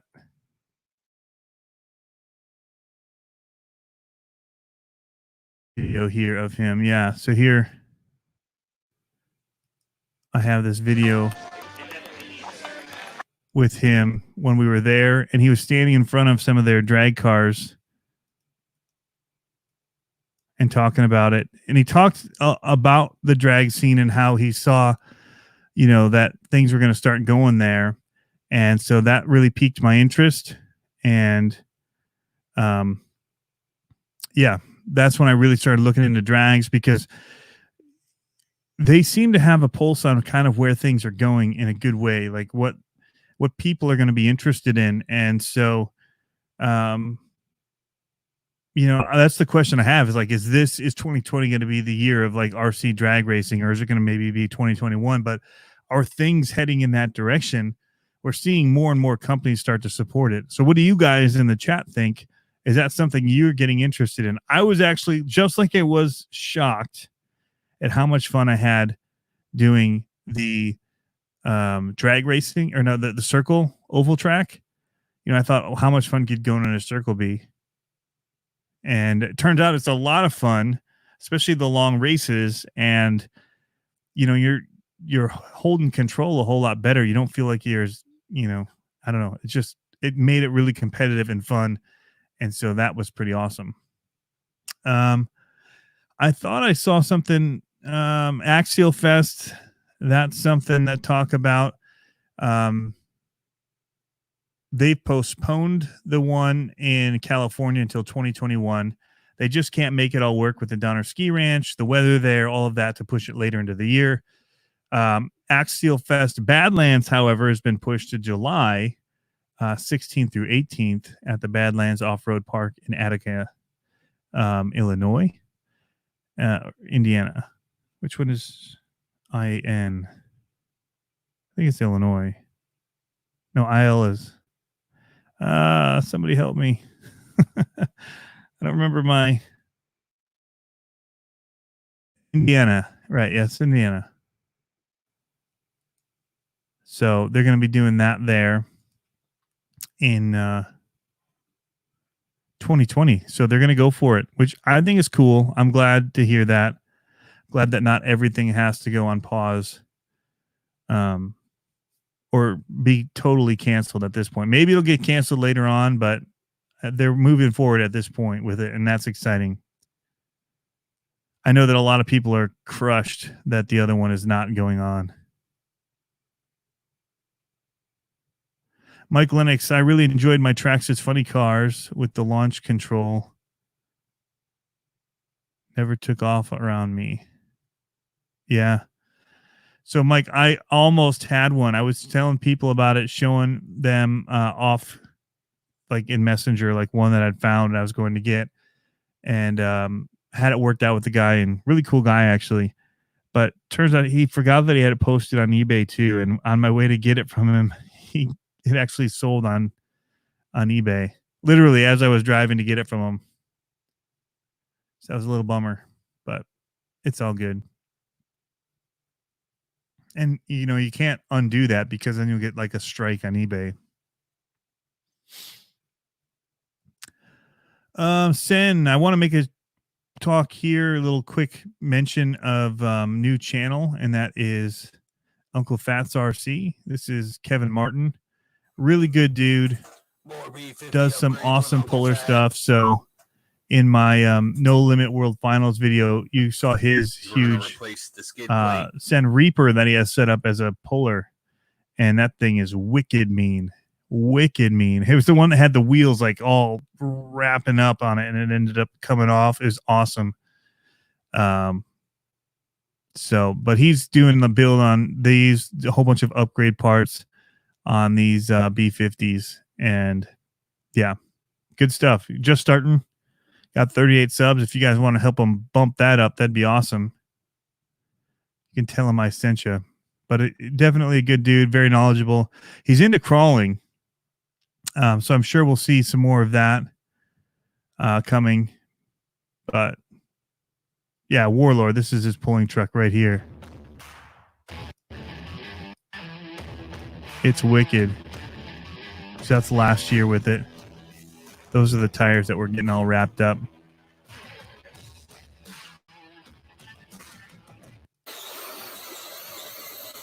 There it is. See the tire? And then one of them, it went flying off. I'm probably sitting off to the side here, filming somewhere. Yeah, look at those things. He just destroyed those. So it's a different kind of racing, drag rate or straight pull. Look at the weight on that thing.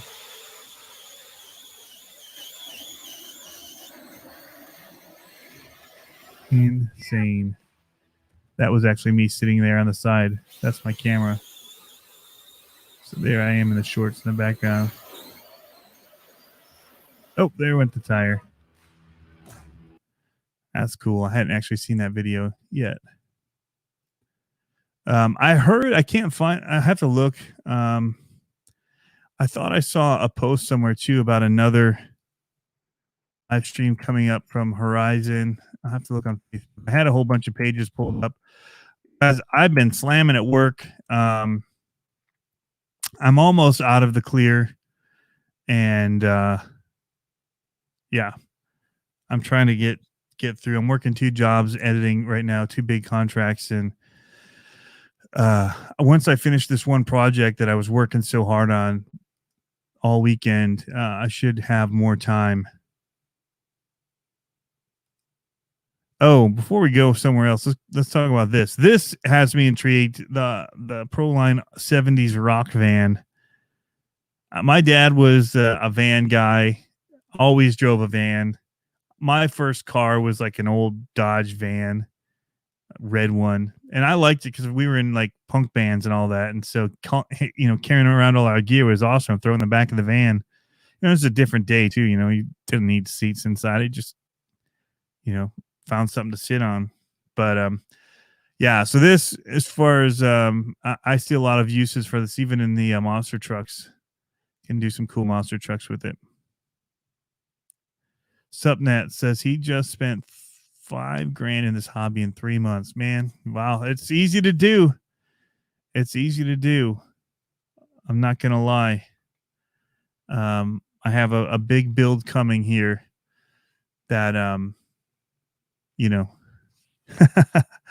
it's an expensive one. Almost that. Not quite. And maybe it will be in the end because we're making a few changes to it. I'm not. Bari is. So he's modifying it a little bit, which will be good for me on my end because of the way I like to drive, which is not very good.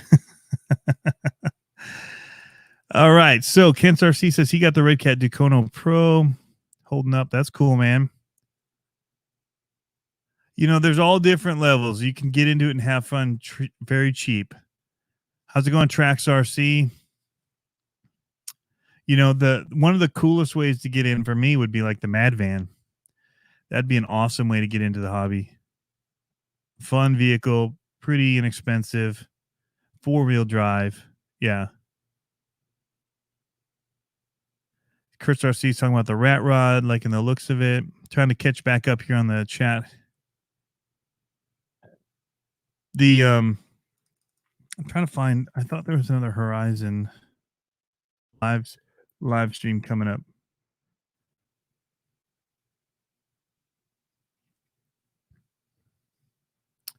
I think the Surface guys have a live stream that's coming up for us next week. So just get that on your calendars. Next Tuesday, they're going to be doing one. So that's cool. It should be Jason Dearden, I think, is supposed to be in it.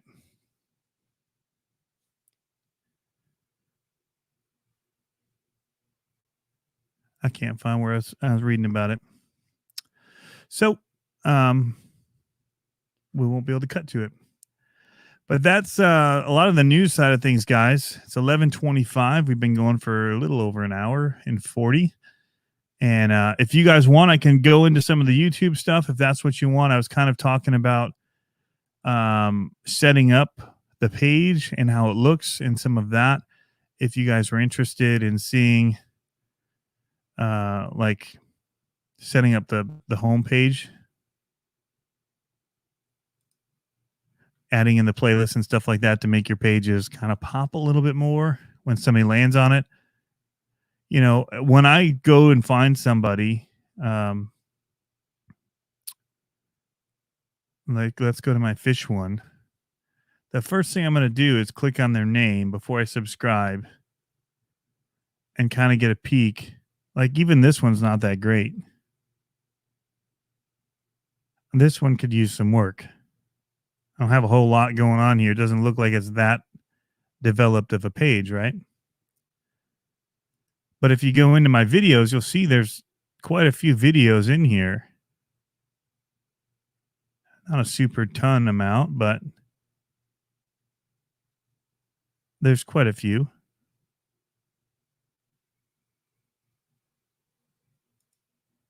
But when you look at this, I mean, this is nice.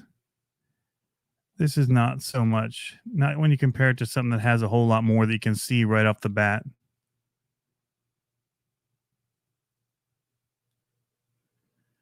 Crail Trader RC, any tips on how you make your YouTube cover photo? Now you're meaning this big top one up here? Is that what you're talking about? Like the RC Entertainment for the masses, subscribe up in this area?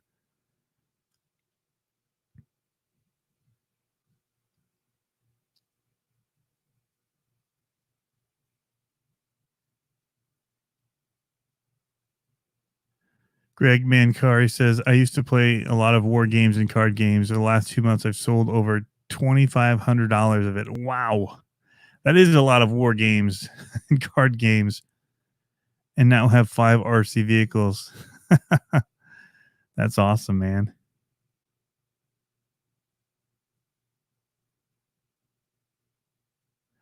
Trail Critter. Yeah, the big top one. Okay. So the channel art, there's a couple different ways. They give you right here dimensions on how big it is. And it really comes down to what you want it to look like, what your brand is supposed to be like. And so mine has always kind of been like grunge, which this font doesn't say grunge, but a lot of the background does.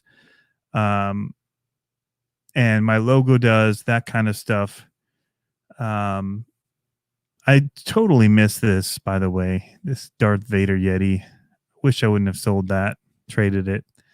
I mean, so the first thing I do is you go by the dimensions of it and using an art program. Now, there's a couple things you can do. There's stuff. I literally bought mine.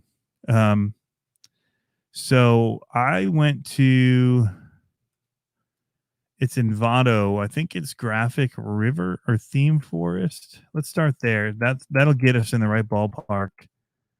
This is for WordPress themes. But if you actually go over to graphics,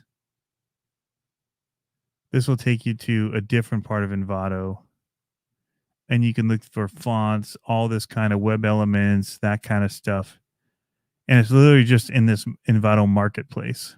And it's Graphic River. So they change the name when you click on these different things. Photo Dune is photos. Video is going to be Video Hive.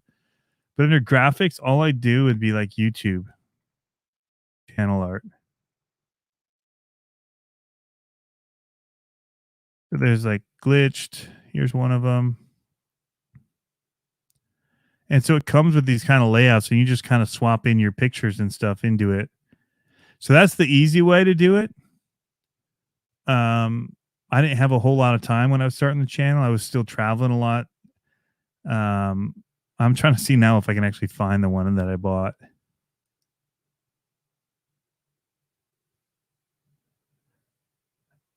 This could be a forever thing if I'm not careful.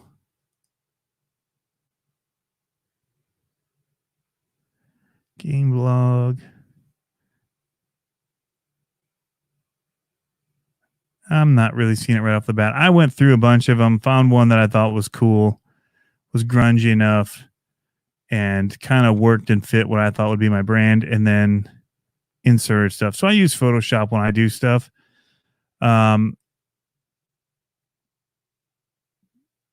So you'd need some kind of art program to do it, unless you found something that kind of did it all for you and made it for you. But yeah, so that's what I did. You can actually, if you know, you can. There's a whole lot of YouTube stuff you can find in here if you just do YouTube.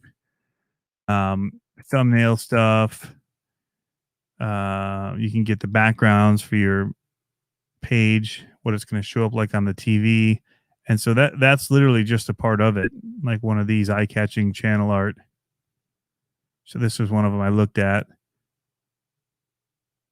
where it has to subscribe and all that, but I don't remember how I found, or I probably changed some stuff. I know I changed mine out.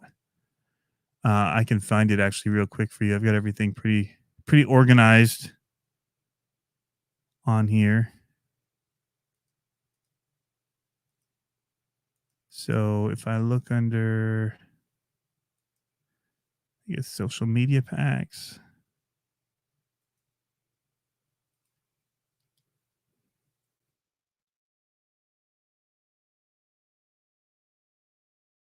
Yeah, I bought one that I didn't actually use at all. That's funny.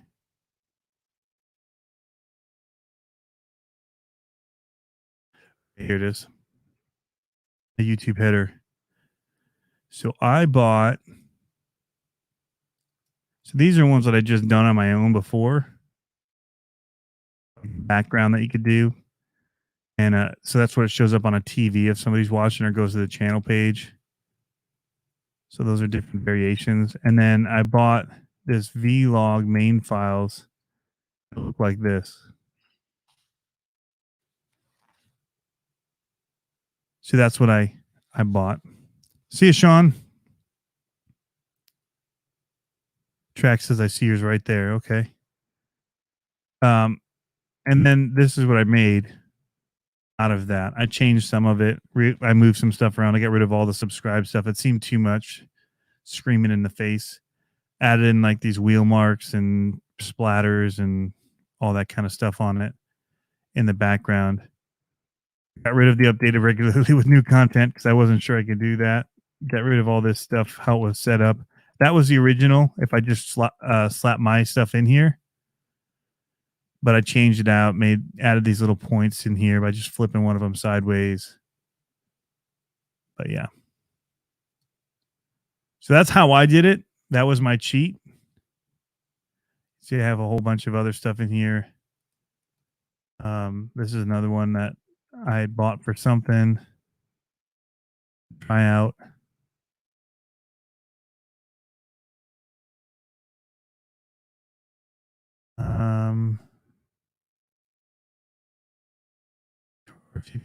Someone tried with his pictures. At some point back in the day, that's going back. RC to the Freak.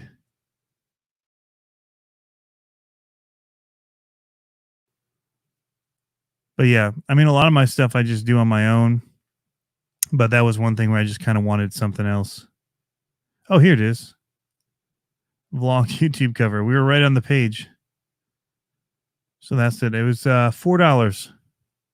Way easier to just pay $4, which ends up being like $6 with the $2 transmission fee. So anyway, $4. Open up their file and start going to town with it, changing stuff around. And now that's what you see on my channel, which is here. So it works all right. Something that just got an X-Max roll cage. Wow. Trail Critter. Awesome. I'm going to cheat. Yeah, they're all different prices, man. A lot of this stuff is, cheating, I guess, in my editing software, I have so much of the stuff when I want to go in and add text or YouTube stuff. I've got a whole set of generators here that I just drop on whenever I want to add text and cool stuff in there. And then I just replace it. So it does this little build up. I write my stuff here that says, be sure you know this. And then it does all the push and all that. I don't have to animate any of it. It just automatically does it and makes it slick, right? Same with all the like and subscribe stuff that I have. Subscribe for more videos. You just drop it in. It pops up there, does all the animation, and it bugs out. So it's not cheating. It's all time saver stuff. I do it a lot with my title stuff too. Grab whenever I need to write something on screen, I typically use something like one of these. It takes a little bit of manipulating because it wants to blur everything out, but you can go in there and still way faster than doing it yourself. You just come in here, turn off the overlay, and slide this down here. Enter your text, resize it if you want to do more text. 3 lines of it. You can easily move this up and add another line. So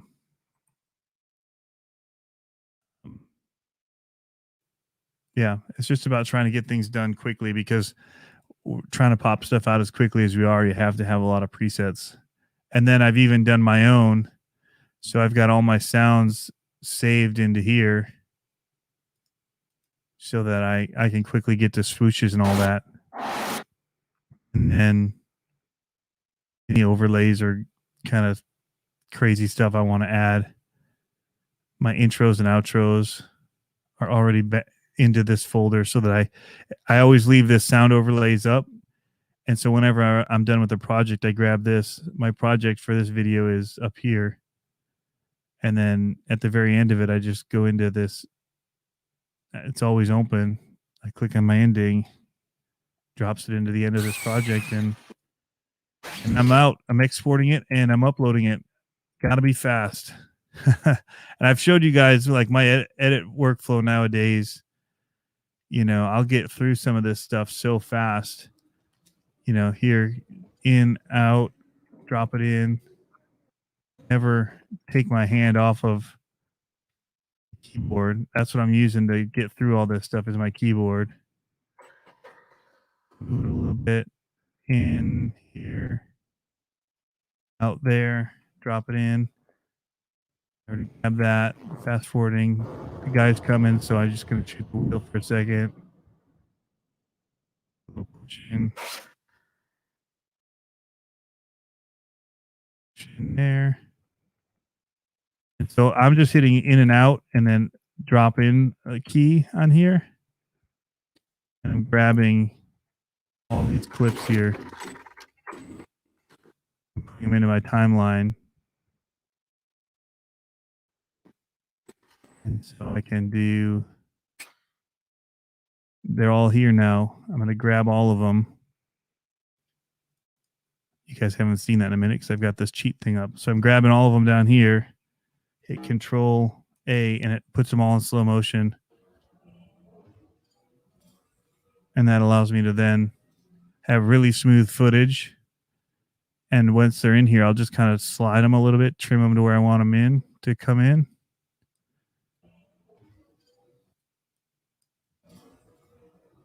Something like that. And then I'll trim it out there. Cut to the next one. This one's going to pull over. So high speed, zip into it. And I'm just like moving just so fast through things. And then I'll throw music under, time it to that, and I've got all these different like nice push-ins. And then it's just about stylizing it, but I've got them all grabbed. And then, using audio tracks as visual cues, I'd come to maybe something like this and just kind of burn out at the end of it. Higher, and then boom. So yeah, so it's just all key commands. I'm working off the keyboard and slicing through it. And you can't do this in Premiere, not like you can in Final Cut, because I shoot everything in really long clips like this. I just let my camera roll. That way I just keep my hands on the keyboard. You guys can't see it, but I use spacebar as play, pause. JK are like the jog wheels, like rewind is J, K is play, and L is fast forward. And so you're literally just scrubbing through. Endpoint is I, so I can set an endpoint on the video as I. the out point is O, and it just selects that little clip. Then I drop it into my timeline with E. I just fast forward to the next part, I, O, and E, and I just keep scrubbing through and setting, jogging back and forth to where I want it to be. Whoop, back it up a little. And then right there's my in, out. And it's just like I can get through a video like this in no time because of that. And when I had to move away from a Mac and I went to PC and I went back to editing in Premiere, the fact that I had to set in and out points and then go and like I couldn't just have it go to the end. It always put it in where the time wherever this little bar was. And so if it somehow got moved to here, I could literally on accident overwrite all of these clips after it. It just puts it over the top. And it's just really annoying. So I'm a big fan of Final Cut X. I know it was like a much hated software for a long time.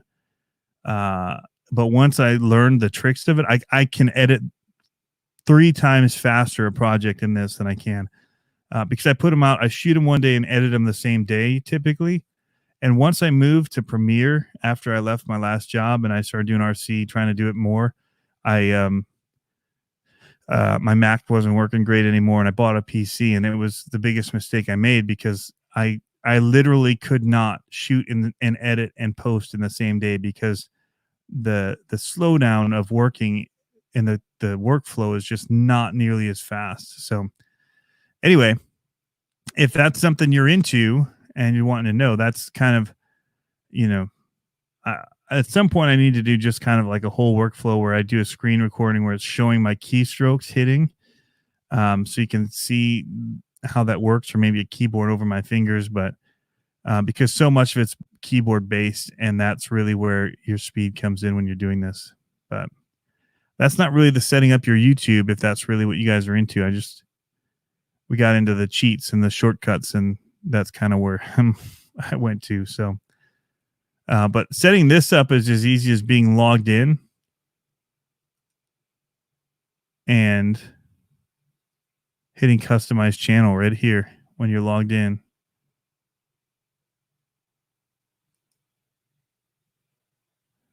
And then it's going to pull up this page. You can choose what channels you want here.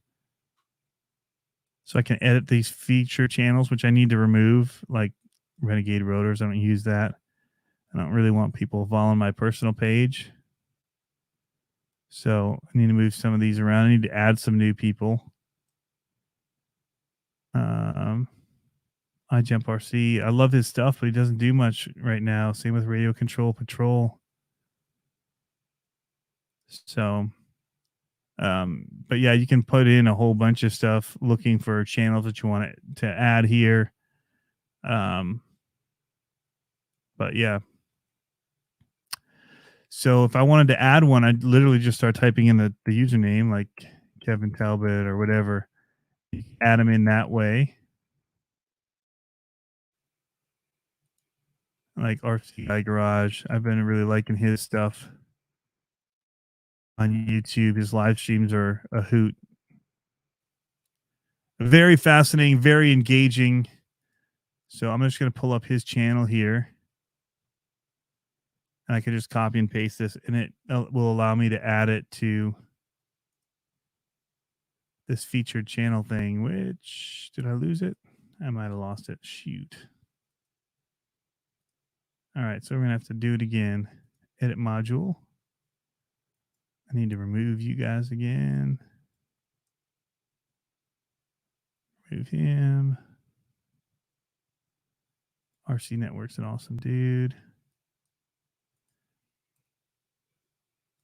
Add. And there he is, RC Guy Garage. Hit done. And now he'll populate over here with these other guys that are in it. So that's one module to edit. This is the big one, though. Videos here. These playlists and adding in playlists are huge. Like I always do my videos. I do one that's all videos. So I have a playlist called videos. Oh, there you go. That's the good one. Hey, how's it going? Pilot Ryan Mead is in the house. Another great channel to sub to. So yeah, let's go ahead and add him in there.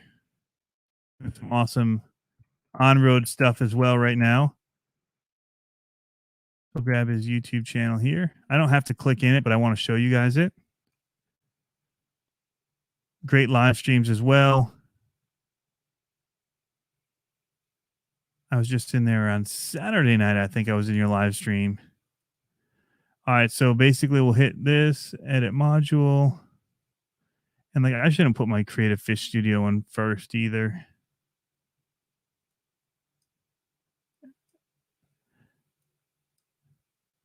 And like RC Sparks doesn't need the love, but it does show that we know he's got plenty of subs. But it does show that I do like his stuff, and I think a lot of him and what he's done for the hobby. So yeah. Let's get you in here. It's all moving and jumping around. There we go. But yeah, if you haven't done this, guys, this is huge for your channel, making it look good, presentable. The best thing to do is I always do a playlist called videos. So it's all my videos. People can get into that playlist, and then it'll just start playing them in a row for them that way. So if they click this and they start watching, it's automatically going to preload them for my next videos and stuff like that if they get into my playlist. So I want them in my playlist. So I have one that is just called CCXRC videos. And that way, if they end up in that, they'll just churn through all the videos that way. RC Conspiracies, that's this. The live show, it shows we're live in it now.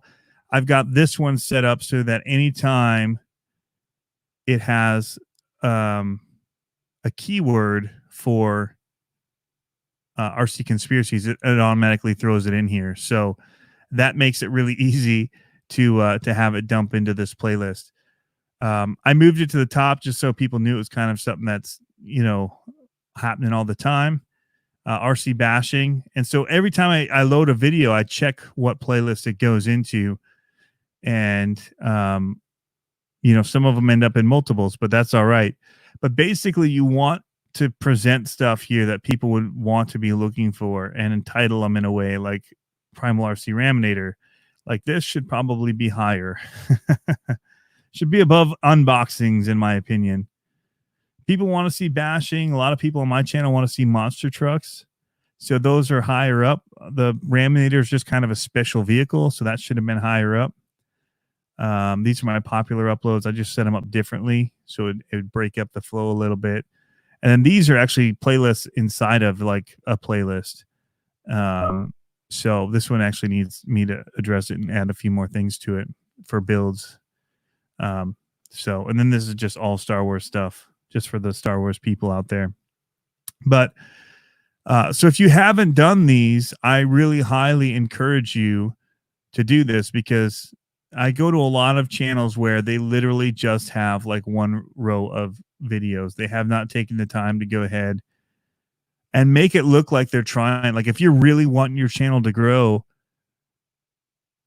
make it look like a channel that somebody's putting time into. That would, I guess, be the way of saying that. Now, I know some of you guys may only work off your phone, and then that creates a whole problem on its own, because this isn't as easy to do. You have to do this on a computer. But playlists are crucial to getting views, to retaining viewers, and a lot of things. Trail Critter says he's changing his channel now. So this is just kind of extra bonus info at the end of this DR10 stuff, just because I want to see you guys succeed, because it means it's good for the hobby, right?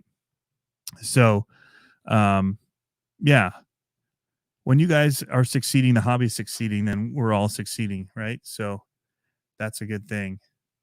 Yeah, Pilot Ryan, I was in the Horizon show. That was awesome. The Air guys, I mean, Horizon does really awesome stuff with the media for the Air guys, and it seems like a really involved community, and I really love that. So very cool to see the live streams and stuff. And yeah, I don't know if it's because does Horizon, now you could answer this for me. I don't really know the answer to this. Like everybody thinks I'm so into Horizon and everything, and I love Horizon stuff. I love the brand. I love the company. I love what they're bringing out through Arma and all these, the stuff that I run. But so the surface side seems segmented in a way. So if I were to say, Horizon seems really behind the plane stuff or whatever, that's probably because of me watching how it's happening, because it's all kind of lumped together under the aerial guys. It's not so much by brand. Like, so Losi does their own live streams, and Axial does their own live streams, and Arma has some. There's been a few, I think, of Horizon doing some surface stuff, but it feels much more like into the groups, which is all right. But I don't know. I get that sense watching what you guys are doing. It's really cool. So Track says, I do the same thing with playlists on my channel. Very cool.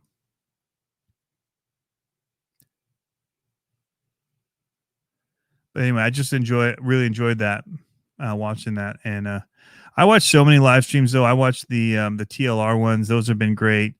Losi. That's where I've seen a lot of the surface one has actually been Losi. And I'm not a racer, so that's as interesting to me as the plane stuff, because it's just fascinating to see what other people are doing with RC. And something that I'm kind of mess around and dabble with. I've got a few planes, not enough. My son and I were actually looking at a few today. I really want one of those like UMX ones, like the Timber, where like straight takeoff, like in no time, under 3 feet or something, 5 feet.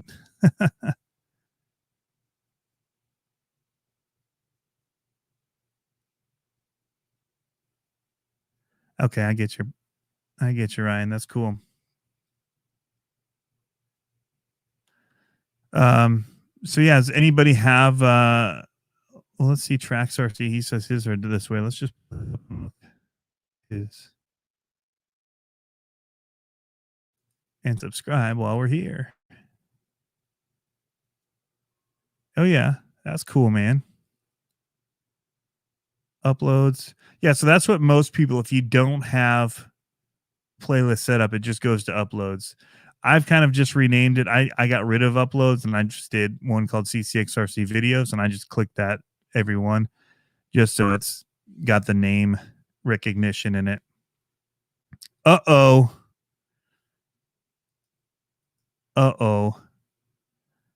He got the big boy. He got the X-Max. Man. So I get in trouble when I go out to Hobby Town. My wife's always like, what? And also, guys, support your local shops.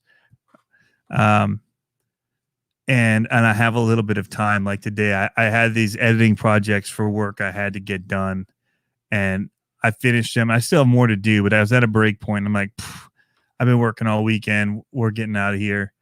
And so my son went with me, and he was looking at all the Kobe stuff, which is like a Lego, but it's all like history Legos. Building blocks, I should call them, not Legos. They're not Legos.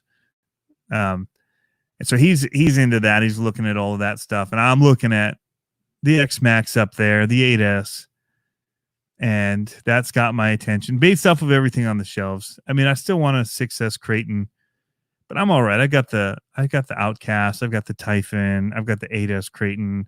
So I've got, my fair share of stuff. We've got the Max.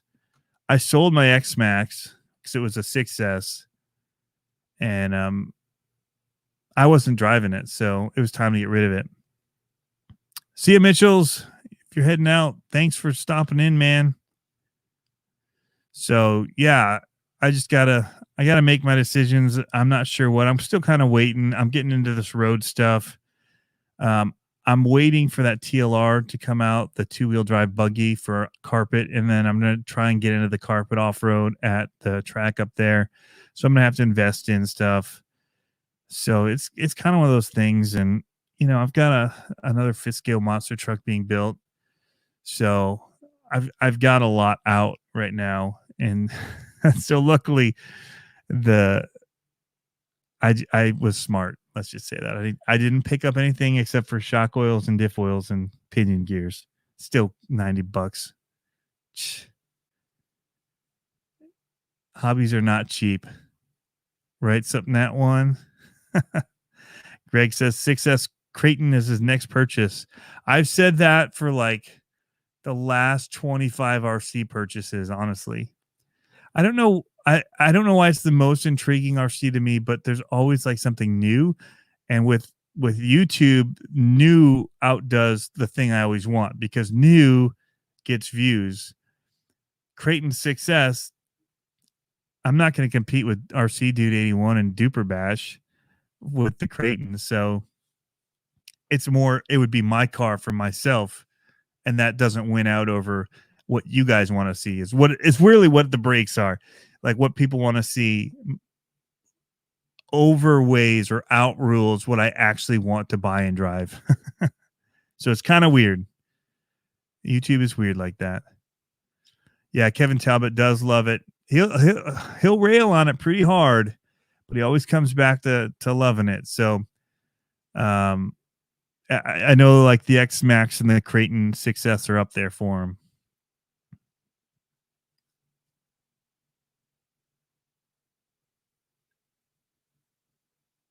Everyone's saying their 6S Creighton is a beast. Pilot Ryan says 6S is going to be a classic. I will always have one. So now here's the thing. I have two Outcast 6Ss. People don't know that. I have one that's untouched. I have one of the anniversary editions in a closet, untouched. And then I have one that I beat up.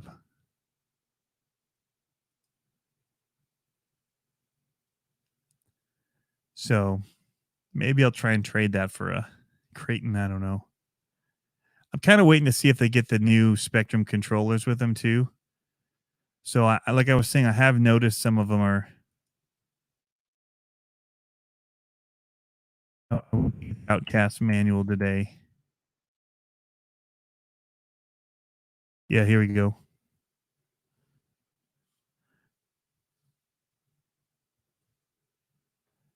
Back ordered. So these are back ordered. The 10th scale 4S are back ordered. The 6S are back ordered. All the colors from Mr. Hanky Brown, 4S. I call this one the Flying Turd. Let's see the 6S ones. Now my store has them. Our store, our Hobbytown was very ahead of the game, and they bought a lot of stuff. And so they have a lot on the shelf. So I could get one. Trail Critter, you like that, Mr. Hanky? It's like everybody has different opinions on things, and that's what makes the world go round, right? And somebody loves that color. I always say I always tell someone like somebody had to sign off on that. Somebody saw that and they liked it and they signed off on it.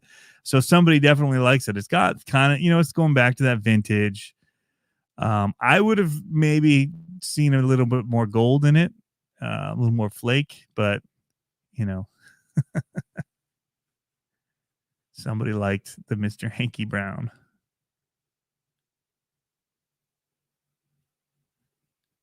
But yeah, a lot of stuff is sold out, guys. I did finally get some stuff in though. I didn't actually show you guys all the stuff. All the stuffs.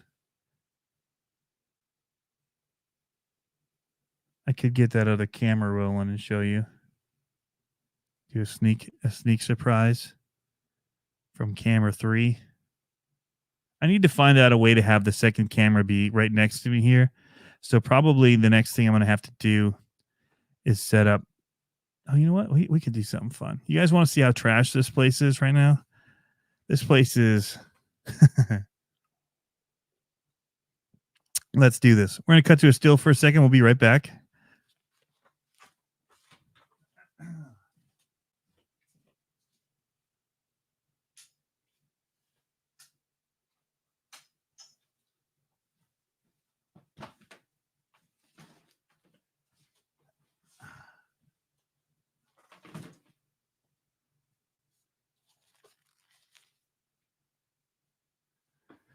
All right.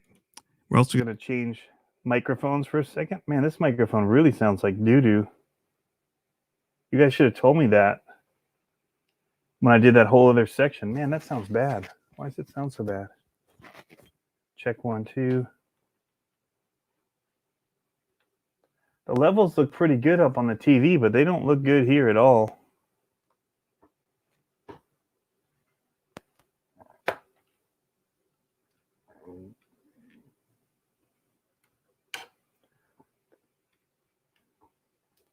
Silence is...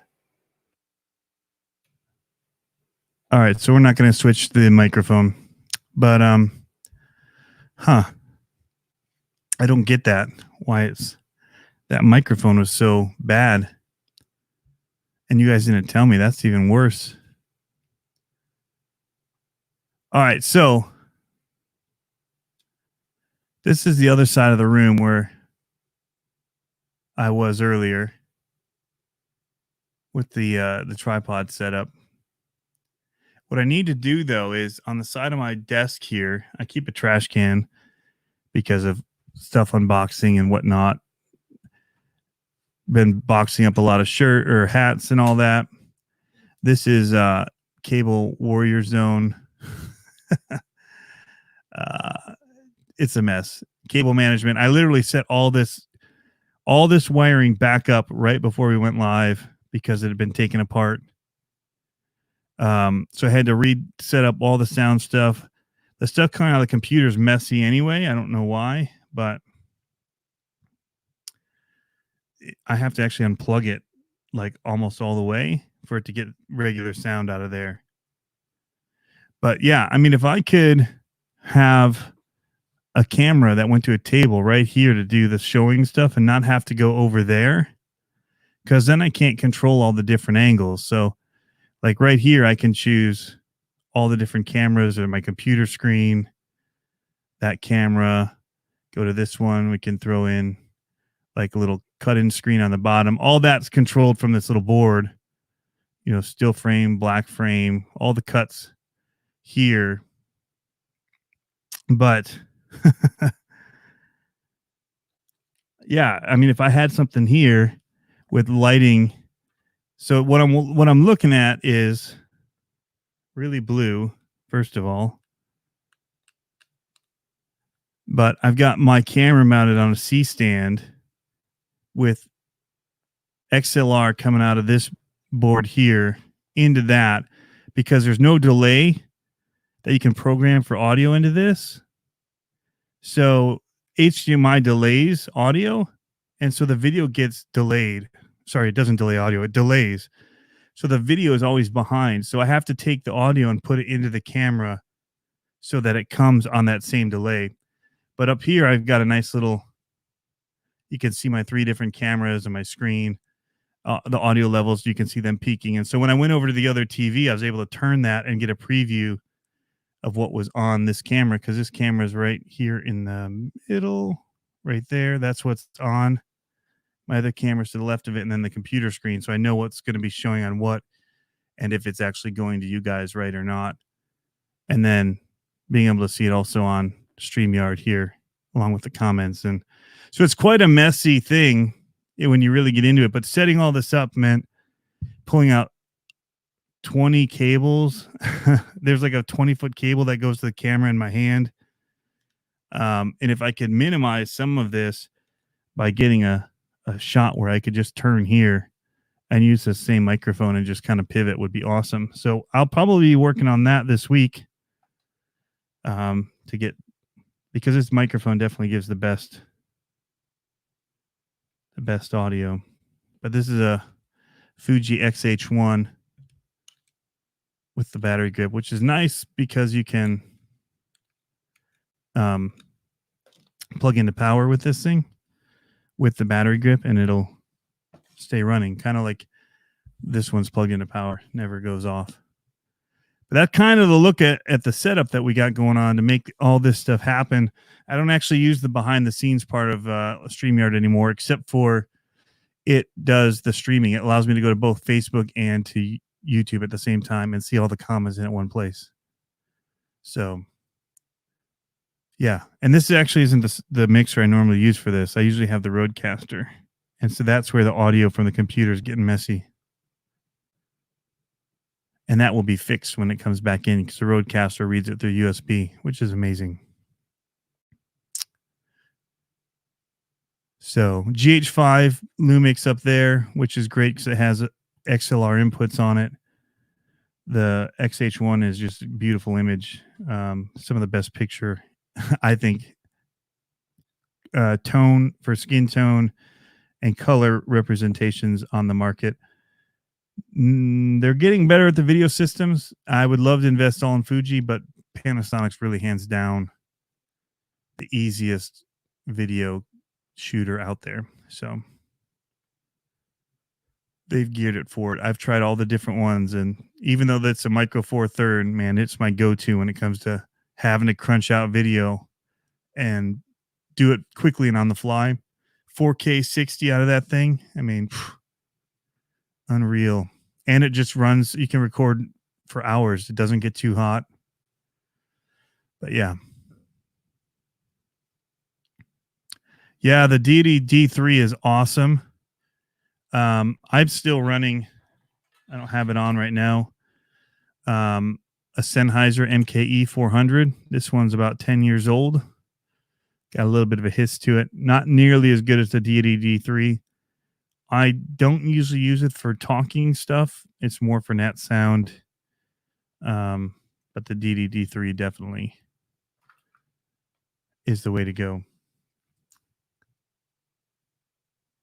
No dungeon vid here. I got your videos right here. Pal has the GH4 and GH5S. Yeah, man. So that's what I use for doing a lot of projects. So we've been going all over the world shooting stuff the past 2 years and using GH5 and GH5S. So the GH5S is awesome. Getting into the technical here. Yeah, so the GH5 is awesome for handheld. The GH5S is awesome on a tripod or gimbal. So the GH5S is always on a gimbal. The GH5 is a handheld running gun, and the audio capture as well, because the audio doesn't. When you're on a gimbal, you really can't put all the audio stuff onto it that you do otherwise. So I have all the small rig set up, handles, wooden handles, and all that cool stuff, cages, and but it's a handheld one, and I put all the mic packs off of that, and then we do a sync between them. So if nothing else, it's a really handy, awesome looking audio recorder that shoots video, basically is what it is, because it'll shoot like 96K kilohertz or whatever audio, which 48 or 44 one used to be CD. Most video uses 48, but I think it does 96 as well. So it's really good audio capture built right into these now, and it runs off the battery power. It's really cool. So all right, so here we go. We'll get into some of this. What lenses you running? So on it right now is a 17 millimeter Olympus 50 equivalent. So it's a 25 millimeter Olympus 1.2, and then the 42.5, I think it is 85 millimeter equivalent, basically. So those are like my prime go-tos for interviews and all that. But I run the kit lens a lot, man. It's in my hard case, my Pelican somewhere. Basically it's a 12 to 35 millimeter 2.8. So that's handheld, go and get everything, get it done. And it does a great job. But I like the Olympus lenses because I don't like the electronic focus that Panasonic does. So you can do that with the Olympus, but it also has that manual slide that goes into a manual. Even when you're in autofocus, you can pop it into manual and know that it's not going to move. And then when you want to go back to auto, you can just slide that little focus ring back forward, and it pops back into auto. It's amazing. So, but yeah, so we do the 10 to, no, what is it? It's like a 7 to 20. I don't remember. It's the Olympus wide angle. It's all over my camera bag. But so yeah, a lot of Olympus stuff. Have the zoom lens. That's the Panasonic, and the kit lens. That's kind of like that'll get you done. If you need to pop it into a zoom, it's stabilized, whatever, it works. But what about you? What are you running? Yeah, Matt's going long, just kind of talking about anything, getting off topic, going wherever.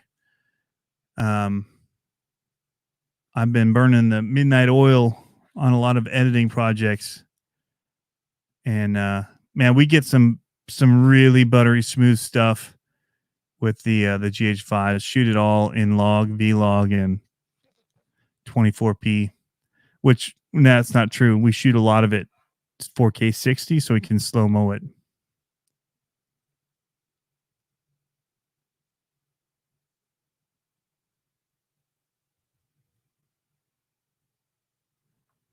Yeah, the Olympus stuff does but it's also like metal. They're heavier. They're quality lenses.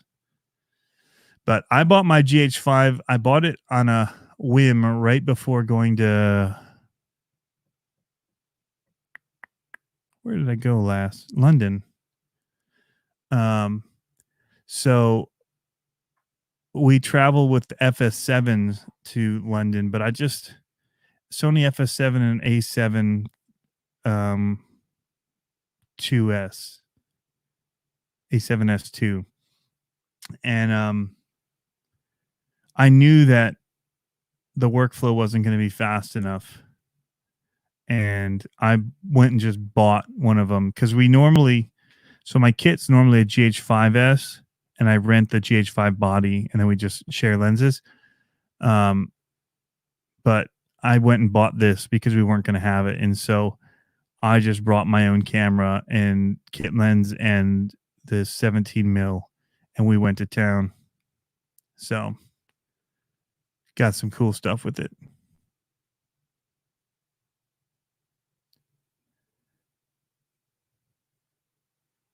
That's very cool. So Natty says WD-40 now makes a dirt and dust-free spray. That's cool.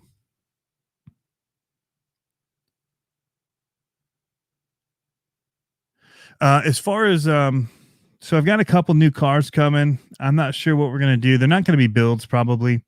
So I bought a Super Clodbuster Black Edition because the price has been so good on those things. It's really, I mean, if I pulled it up here on Horizon right now, let's see here.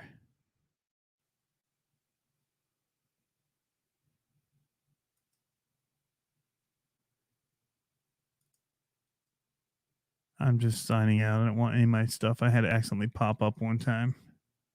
So address and all that junk. I want to make sure that's not going to happen again. All right. Now we're good.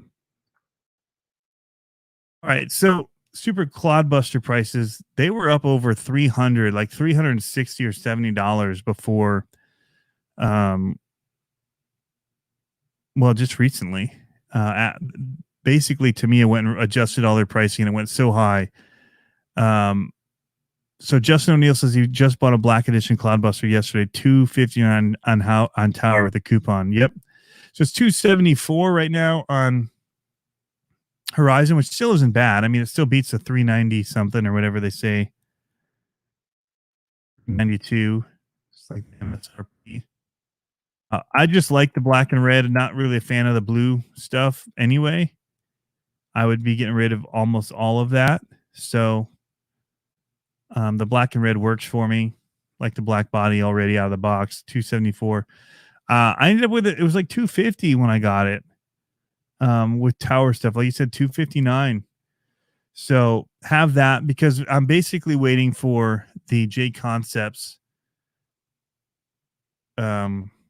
retro chassis that they've been showing, or they showed a few months back in January, to come out. So I want to have it pre-built, when I have the axles built, all that stuff. I don't know what I'll do with all the extra parts, But that's kind of the plan. I did just go through and buy a whole bunch of Clodbuster arms, trailing arms, you know, the ladder arm style that they have on these, because I noticed like down here,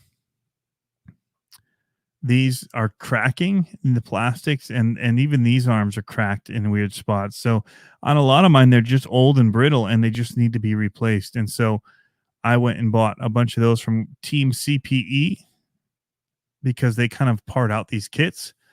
And so I have that going. But yeah, the regulator by J Concepts, Justin O'Neill, you're right. I don't know when that's coming out, but that's something that's on my to buy list to show everybody. And so I want to have my part of the build ready so that when I can get my hands on one of those, I can show you guys how it all goes together because it looks really cool. Amped RC, what's up, man? I feel like I need to blow my nose or something here.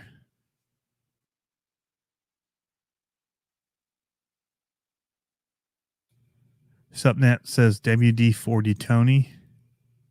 Is it a lithium kind or what is it?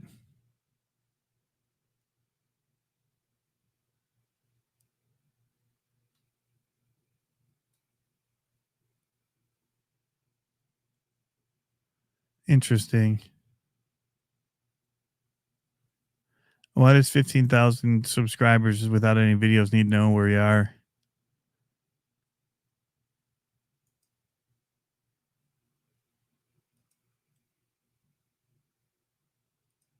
That's not a user we need around here. All right. Just based on the name. That is fake news right there, my friends.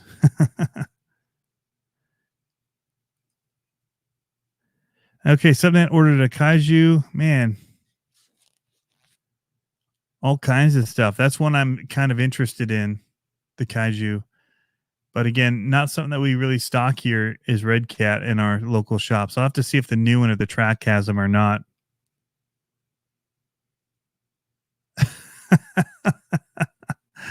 Nice one. Ryan says, tell me you're at his mom's house.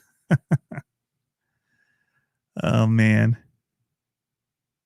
Dirt and dust resistant. That's the one thing that WD-40 was not before. It was not dirt and dust resistant. It was an attractant. Don't put it on your BMX bike chains. That's what they'd always say. You needed to have white lithium, Superflow, Triflow. Safe for plastic and bearings. I think something that one works for WD-40. Kind of getting that. What's going on, Jack Jr.?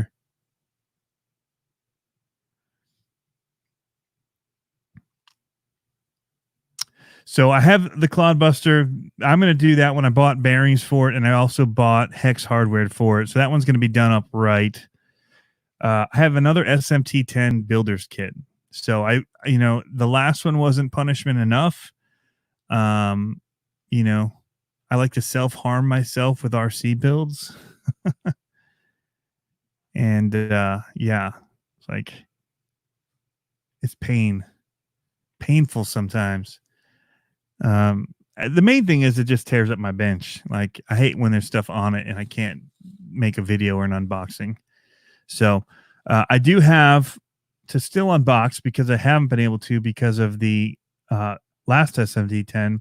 I haven't actually done a video on the Trax Slagster, and I need to do that and kind of show everything that went into that.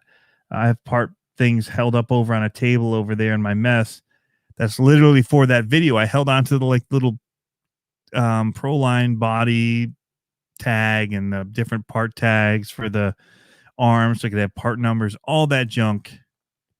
So yes, Trail Critter, I'm down with Phillip head screws, especially if they don't tell you which bit to use for them. But I've got a pretty growing. I've already built the transmission for the last SMT10, so I might not actually need to build this one.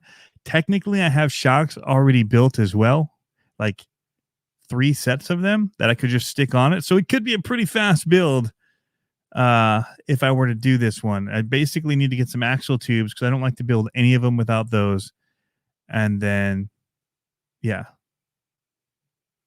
that could go together pretty quick. Not going to make another video on it, that's for sure. No video on the Cloudbuster. Enough of those have been built. Don't need it. And then I have a Bomber 2 or 1.2, whatever you guys want to call it. If you're fighting the system, not going to call it a 2.0. I don't mind. It's a 2.0 to me. But it's my first one, so I don't really care. What's the best setup for the Arma infraction? Burnout mode. Straight up burnout mode. Smoking the tires. That's the best setup. Just make it tires spin.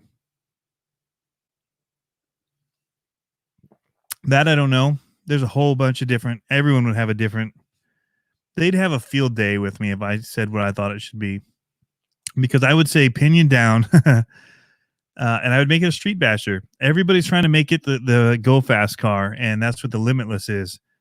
I toned mine down so I'd stop overheating the stock system because I didn't need it to go faster. It was already spinning the tires more than I needed it to. So I went down 2 teeth, and it ran nice and cool, never overheated on me again. I could burn out, do a whole bunch of fun stuff. So Supman says 6S Hobbywing electronics, cool. But so much of them are just based off of Hobbywing anyway. So a lot of what you're getting is Hobbywing that's just rebranded. So leave it stock. I would put fans on the motor. There's cheap ones. I did a video on it.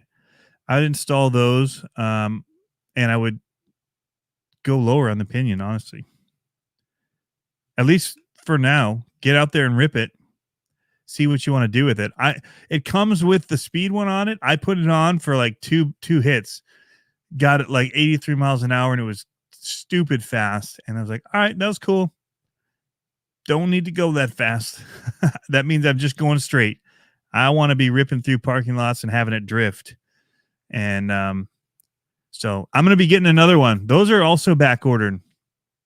So all this on-road stuff, these ride cars has got me interested in the on-road.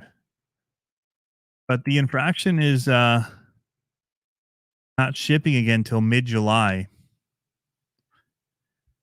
So, okay, you did put the fans on. All right, J-Boy. But yeah, I mean, so you're going to get different. If you ask me, I'm a basher. I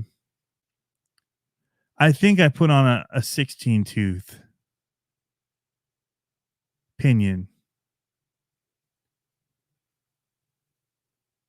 is what I did. And it was awesome. So for most things, if I'm just ripping around a parking lot, if I don't have a nice, flat, smooth space that's, lets me go super fast, and if it gets a little bit sideways or whatever, and it's not going to just smash into a curb or into, like, for me, it was a ditch. Then maybe I'd gear it up and really punch it, but I don't really have a good spot to go fast. But the donuts are so cool, man. and the way that thing slides that back end around when you get that corner going and it's just drifting. What I really want to do with mine is oval track again. I wish somebody would come out with a little bit of a dirt tread tire for it, because it would be a mean oval racing truck. You could have a whole class of them. It would be insane.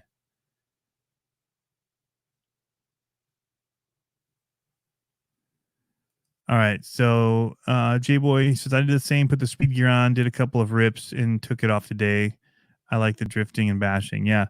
And so that's why I got it when I bought the truck, is because I saw it and I thought, man, this looks like the most fun on-road car I've ever seen. And not having a whole lot of experience with on-road, it really was. I have a Traxxas 4Tech now. It's all right. It death wobbles. I really like the Kyosho lineup. Now they're like $230 or whatever for like the Dodge Charger or the Chevelle, which they're really great for the cost. And they handle really well on the road. They drift around and they don't drift, but they slide really well. And they're just fun, like street bashers. They don't get locked up if you hit little rocks, or they'll kind of like, I drove mine straight out of the box. I took the Dodge Charger and I took it into the dirt and was trying to Dukes of Hazzard that thing, and it took all of it, man. It was amazing. In fact, now I have Duke's tires on it, and I actually have this body right here is supposed to get painted white. I've got police lights for it. It's a 70 Chevelle, and it's just like the silver one I have, but I'm gonna paint it white and try and get a star decal on here. And yeah, police lights, and do a little chase scene with it. I just got to get it painted. I haven't even cut it yet. That's how behind I am on stuff. What down gear you said to get? I think it's 16 tooth. It's at least 2 teeth down from what it was. I tried different tires on it. That's the one thing, is the tires were going to get expensive. And so when I got an offer to make one of my favorite cars, which is the 5T faster, I jumped on that. And so the only thing I really had that he would have wanted to help kind of cover some of the cost of it was the infraction. In fact, it covered the cost of it, and he still gave me cash toward it. He wanted it, and he did a sweet body for it, and he's racing it, so it's cool. Now I need to get one and get my game back up. Cool class. Cool class.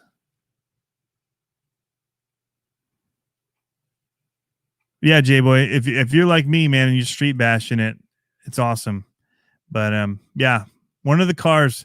So I've sold a few recently. I've got actually more on the bench here that I could sell. I don't ever use. So I'm trying to go through my cars and see what I can get rid of off of shelves so that I can put other stuff on the shelves.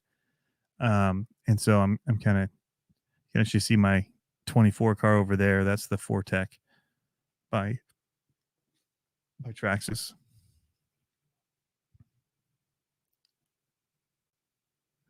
Something I'm gonna be a tight wad in order to Traxxas Fortec. There you go. They're good, man. They're like they're notch above the Kyoshos for sure in the way that they run out there. But my thing is, I couldn't get to go like, it'll go fast, but when it goes fast, that's when I start getting that death wobble. That was terrifying. So I need to look into it more. I know other people have had it and they found ways to remedy it. And I don't know, maybe it was that I thought I was turning off the TSM, and maybe I'm not, because I noticed on my drag car when the TSM was on at the end, if I tried to steer, oh man, it got nuts. It did not want me steering it. So it could have been a TSM issue with the death wobble at high speed.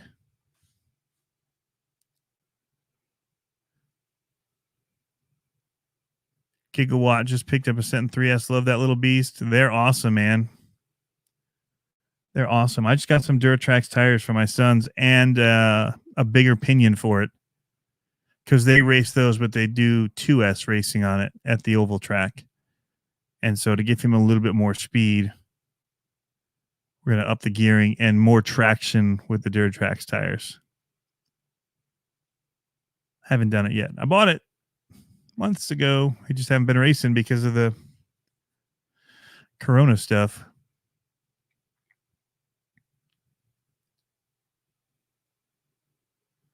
Gigawatt just subscribed. Aliens and RCs can't go wrong. Right on. Yeah, we got the podcast. We've got the While My Battery's Charged podcast. There'll be a little bit of changes on some of that stuff. So I'm not a Venom team driver this year. So they may still sponsor some of those. We'll see. They didn't really sponsor before. I just gave them credit for it because they were sponsoring me. So good night, Charlie. Have a good one, man.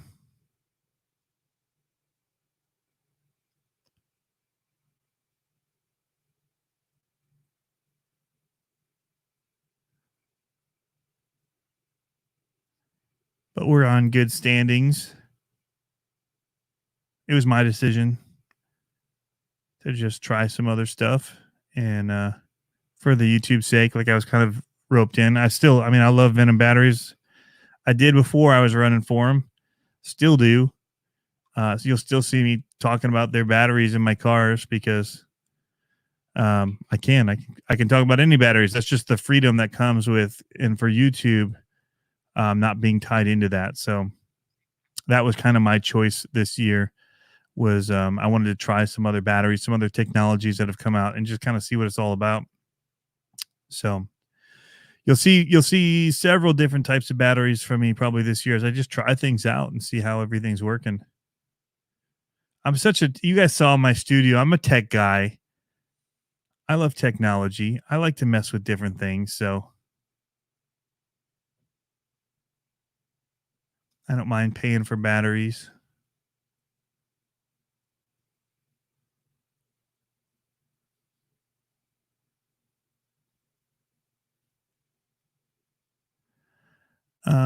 Gigawatt, I'm using the stock Spectrum transmitter. So far, I don't see what all the complaints are about. I get good range and turning seems quick to me. That's for the Sen 3S. I'm in the same boat. I mean, that's how I'm running my Typhon 6S. I was able to hit it full speed into my ramps and go for the fence jump. That was all stock. So,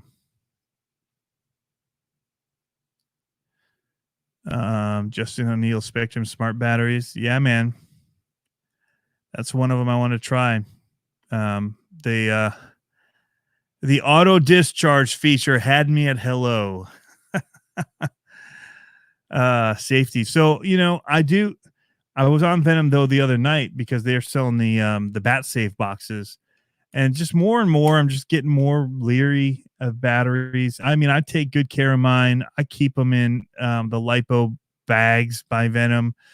They're supposed to be fire retardant, all that stuff, but I'm just, I sleep hard. So I go to bed usually about 3 a.m. I just work a lot, and then I do YouTube, and that's work. I mean, honestly, it's work. So I work a lot. I sit in this desk in this office. I'm up in this room a lot. I spend more time doing RC stuff here than I actually do doing RC stuff out doing RC stuff. So, but yeah, where was I going? Oh, and I'm just worried about where I am, where I sleep, and where my kids are, and where the batteries are. And if something happens, I just am getting worried because I've got an arsenal of batteries, like, a lot. Some that are still in boxes, some that, whatever. And, yeah, you get one and you get complacent, especially with the little ones that are in the little axials. I just kind of leave them in them and charge them off it. But I've been seeing stuff where some of those have melted cars and stuff, and I'm like, oh, even those ones I need to be more careful about. So anyway, from ammo cans, I got 3 full ammo cans. I got the big bag, zip up bags from Venom. I got 2 of those that are full of batteries. I've got big Lipo bags, like the XL ones that are stuffed with them. And, I need to find out what I think is going to be the safest solution for my family. So the bat case cost me $130, $125. It's expensive. But the hobby is expensive. If I'm going to be spending that much money on the car and the batteries, I have to be willing to say the safety of keeping these things needs to be included into the cost of the doing the thing, right? So since I don't have a room, that's not true. I have 2 rooms that are full RC, but because they're attached to my house, that becomes a problem to me. So, yeah, I'm going to be taking apart my workbench area, and I'm going to be putting down some cement board that you use for tile, putting that underneath the charge area, probably behind it as well. to if something does happen, just another kind of flame retardant way of proofing the room a little bit. So I've got some stuff I got to do just for safety wise that I'm really looking into. So have a great night, Bucks RC World. Pilot Ryan says he bought a truck toolbox for his packs. That's smart. You ever mess with Mini Z stuff? I have 2 of them, and I have the Mini Z monster truck. And I just got the Mini Z crawler, which is still in the box, which I have to unbox. And I bought the Mini Z stackable terrain, which is basically like just go to McDonald's a few times the next month. And when you get like family stuff, keep the little drink carrier and put a bunch of them together. And that's basically what the stackable terrain looks like. Not worth $75.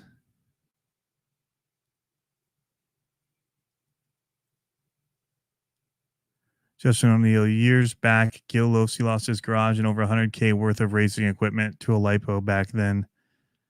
The back Lipo that went unstable one night. Yeah, I know, man. So that's it right there. That's the worry. See you something, Nat.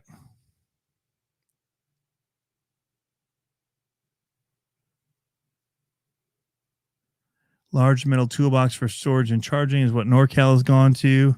Do you guys think the metal's enough? Because now you've got them all in one place. Can the flames come out of that? Is it flame retardant enough?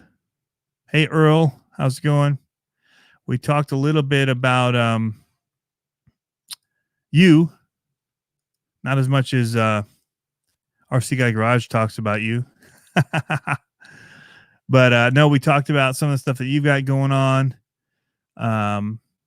Yeah, lots of stuff. And I did see that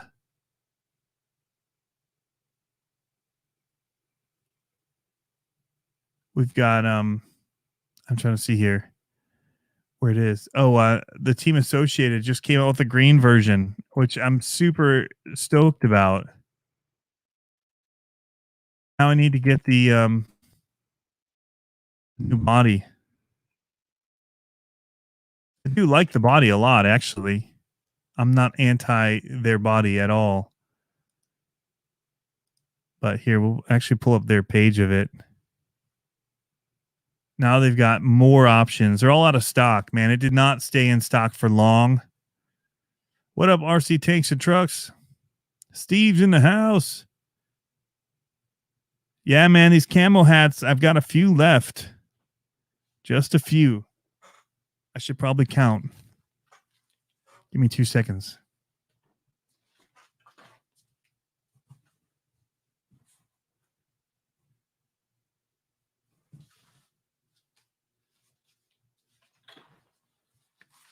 Okay, I have a little more than a few. I have 6 of them left.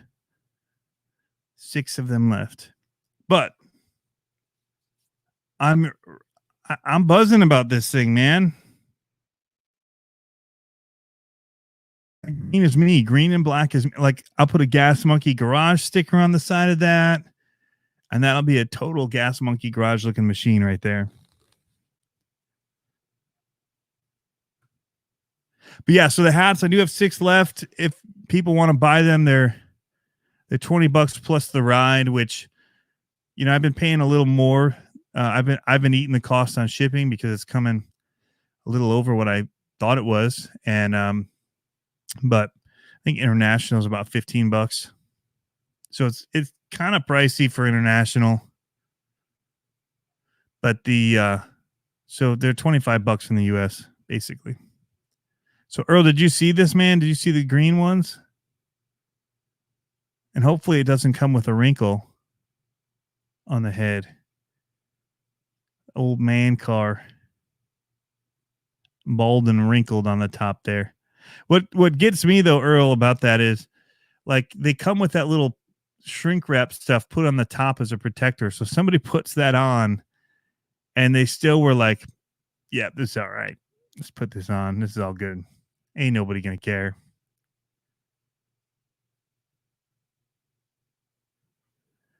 NorCal, congrats on the win today from Propaganda. I missed that. RC Voodoo, they're all out of stock. Yeah, man, they went out quick. Like the day they came out, they were out of stock. They must have had enough pre-orders.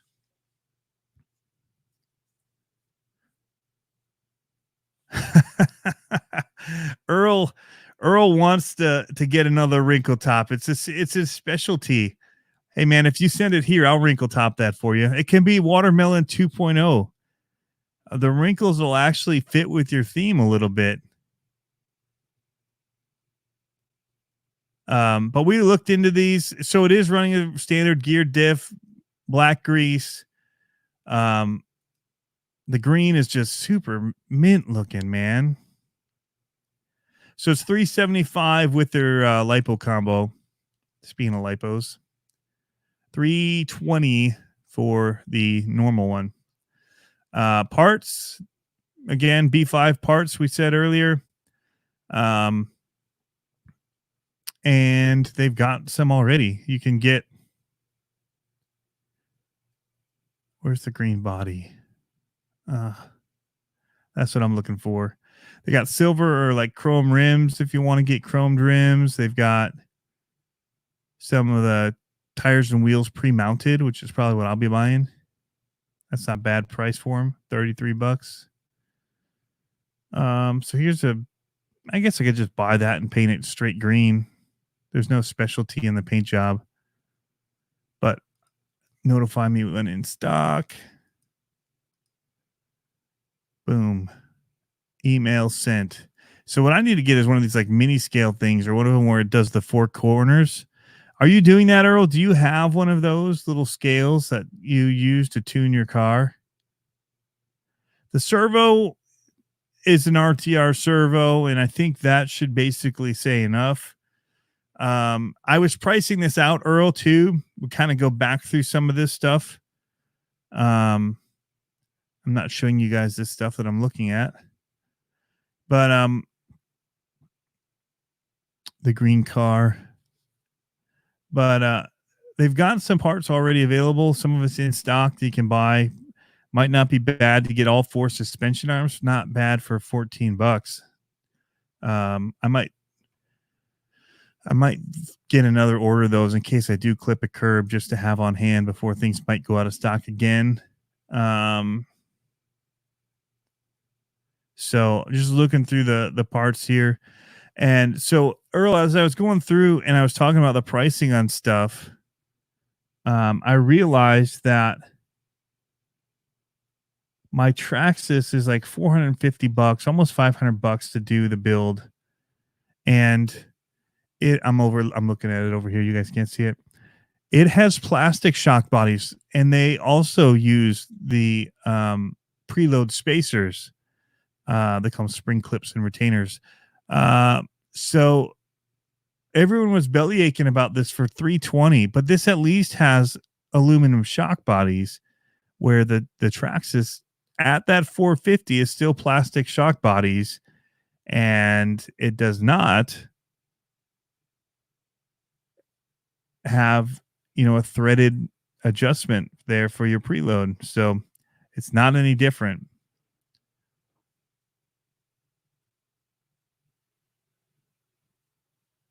Just something I was noticing and thinking about.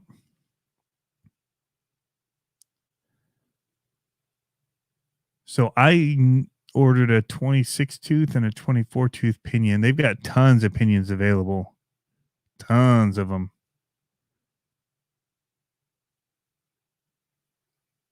And then I also got the 20 or 200K diff fluid that I'm going to put in it. Maybe I'll be adventurous enough to do it tonight. I don't know. Probably not. But the Traxxas does hook up, man. Tell you what, we did show that a little bit. See you, Ryan. Thanks for stopping in.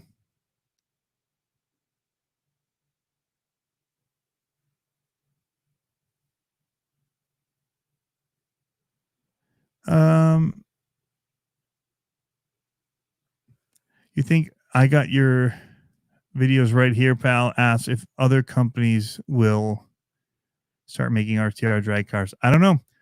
I think that it would make sense.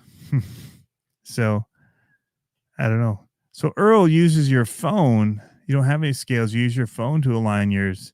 That's interesting. That's very interesting. I would like to see how you do that. Do you have a video? Um,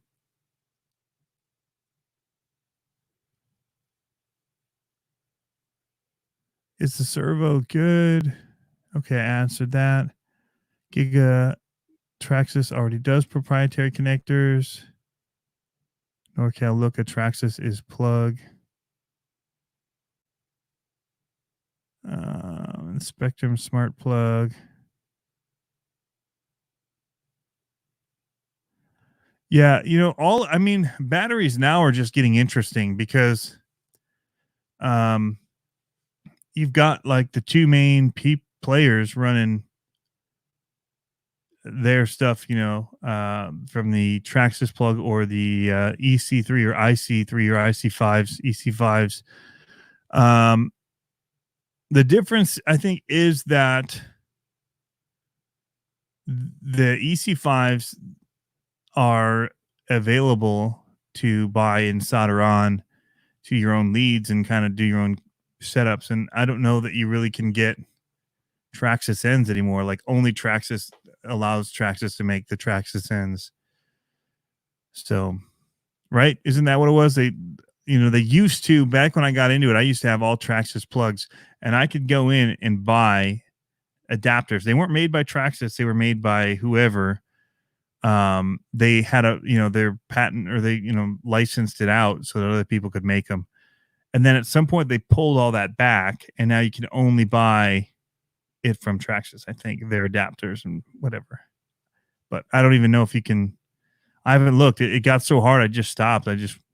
Everybody at that time was going to Dean's, and so I just made the move to Dean's, which I didn't like. They always sparked at me every time I plug in, and they're way easier to solder, that's for sure.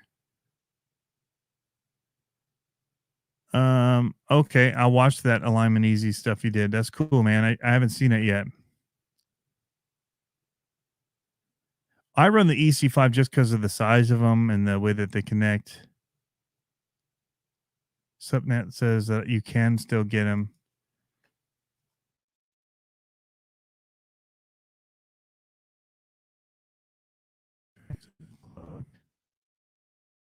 Dollar Hobbies has Traxxas ones. Okay, Hobby Star has some of the old ones.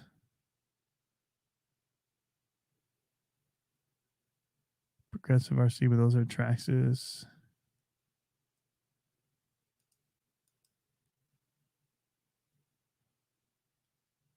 Okay, Flyer C. There's some other people making them now. Okay. There was a time there where I know our hobby shop stopped being able to sell or get them.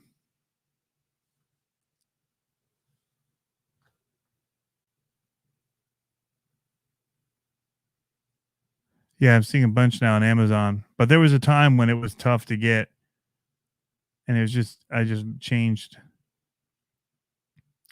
Now that it comes down to I just started going with the EC5s. Everyone was doing the XT90s. And thanks, RC Voodoo, man. So Mitchell's, Justin O'Neill, RC Voodoo, thank you guys for showing the love. That'll definitely go into stuff here for the channel, man. But yeah, so I've just kind of moved to the EC5s now for a lot of stuff, which was tough because all my Venom batteries had moved to, everyone had gone to XT60s from Dean's, and then now everything's like power hungry and they want bigger, and so all the batteries have to cut off the ends and put on. And EC5s are not a fun solder, that's for sure, unless you get the ones from eBay that just basically connect up like an XT60, and then you just put shrink wrap over the end. But the ones where you have to push the thing in, the metal pieces in, that stuff is maddening. It'd frustrate you, and changing over one took like an hour. It was the worst, and I'd be so mad.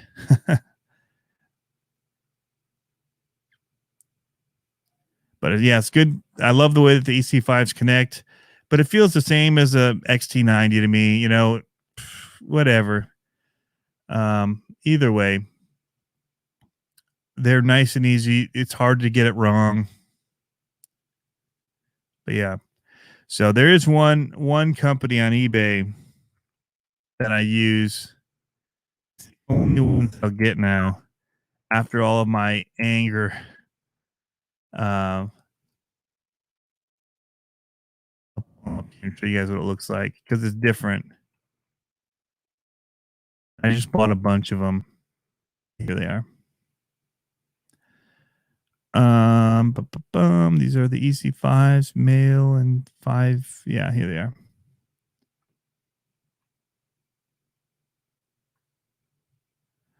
So you can see they're already assembled, and all you've got to do is take that extra tab that's sticking out there, and you just solder into it. Throw some shrink wrap on it, and you're done. It is amazing. Yeah, here's the ends. I don't know why I didn't show this side. Just looks like an XT60, XT90, whatever.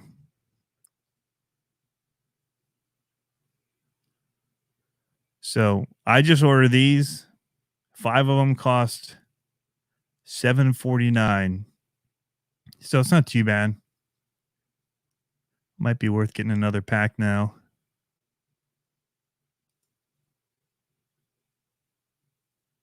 There's one of them that are usually hard to find. So here's the male one. So they've got them both.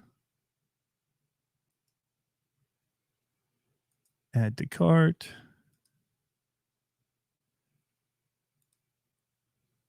But the nice thing is, too, with the Spectrum stuff, it comes with it already.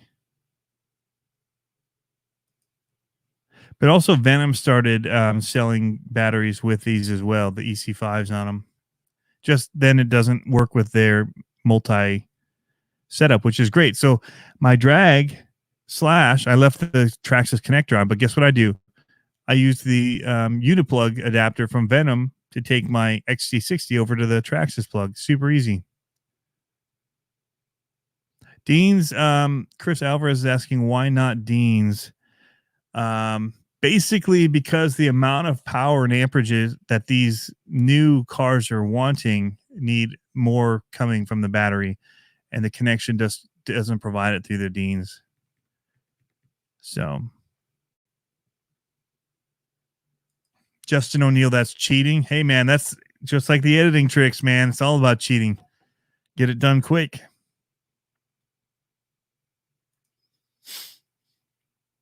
But yeah, so much easier, so much less hate. I hated the EC5s for a long time, man. Justin says they're easy. They're easy to solder. They're terrible to push into the plastic.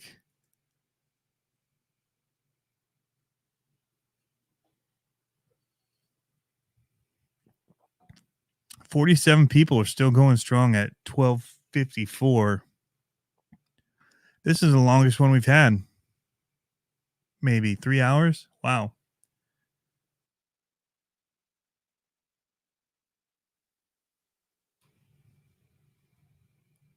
Yeah, Deans are limiting in the amount of power that they can push. What else are you guys looking at RC related? Let's get going. Let's keep this moving.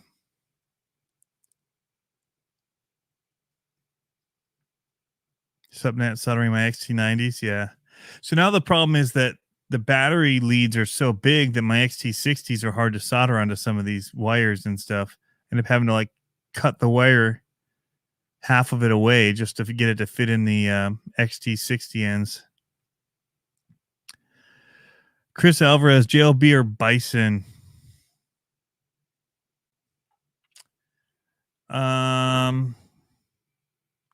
So the thing with me before was that there were parts available for the Bison in the US through the Helion line. Now that is not the case, I would go by part availability. But I might lean toward the Zombie or something like that, because there's a company in the US that does stock the DHK parts.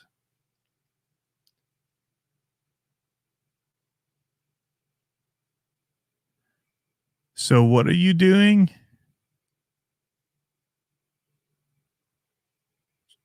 I missed something. I left to paint a body and you're still going. I know, man. We're going. Our Steve Voodoo's still in the house.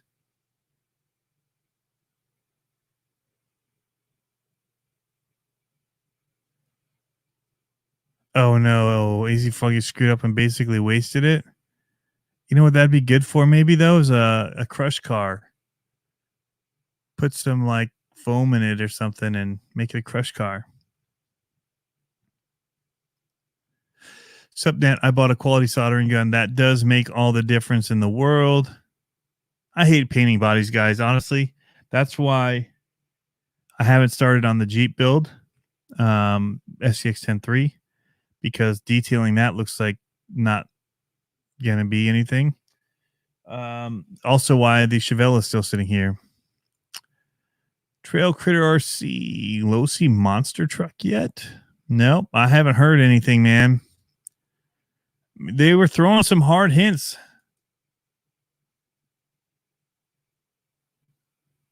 I have a Losi Monster Truck coming, though.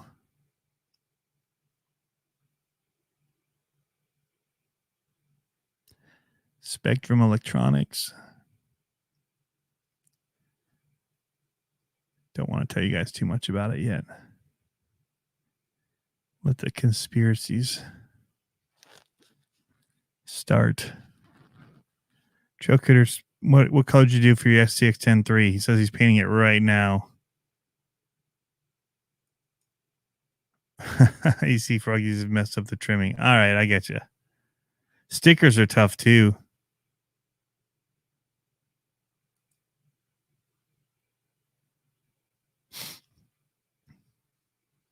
So I think that I'm probably going to have, now this is just because we're late night.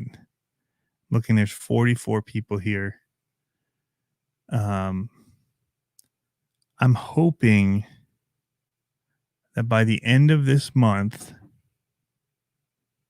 nah, not the end of this month, maybe June, beginning of June, that I'm going to have a Losi Monster Truck to show you guys.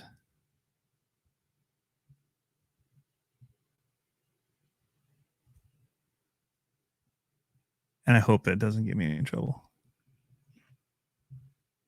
I'm waiting for my phone to start dinging. Good. I think everybody's asleep. It's late. The right people aren't watching.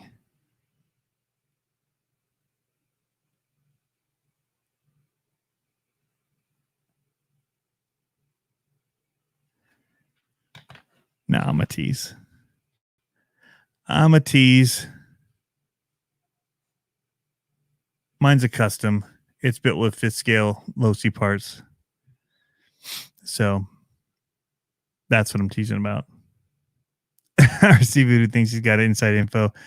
I just know I have something coming that I'm leaning on as a source of conspiracy stuff. It's not from Losi though. In fact, it's hard to score some of the parts because they're already discontinued. So yeah, that's the inside scoop. Now, you guys, if you saw, they had Bari Musauer on the Losi channel. I didn't actually get to watch all of it because I had a work call that came in.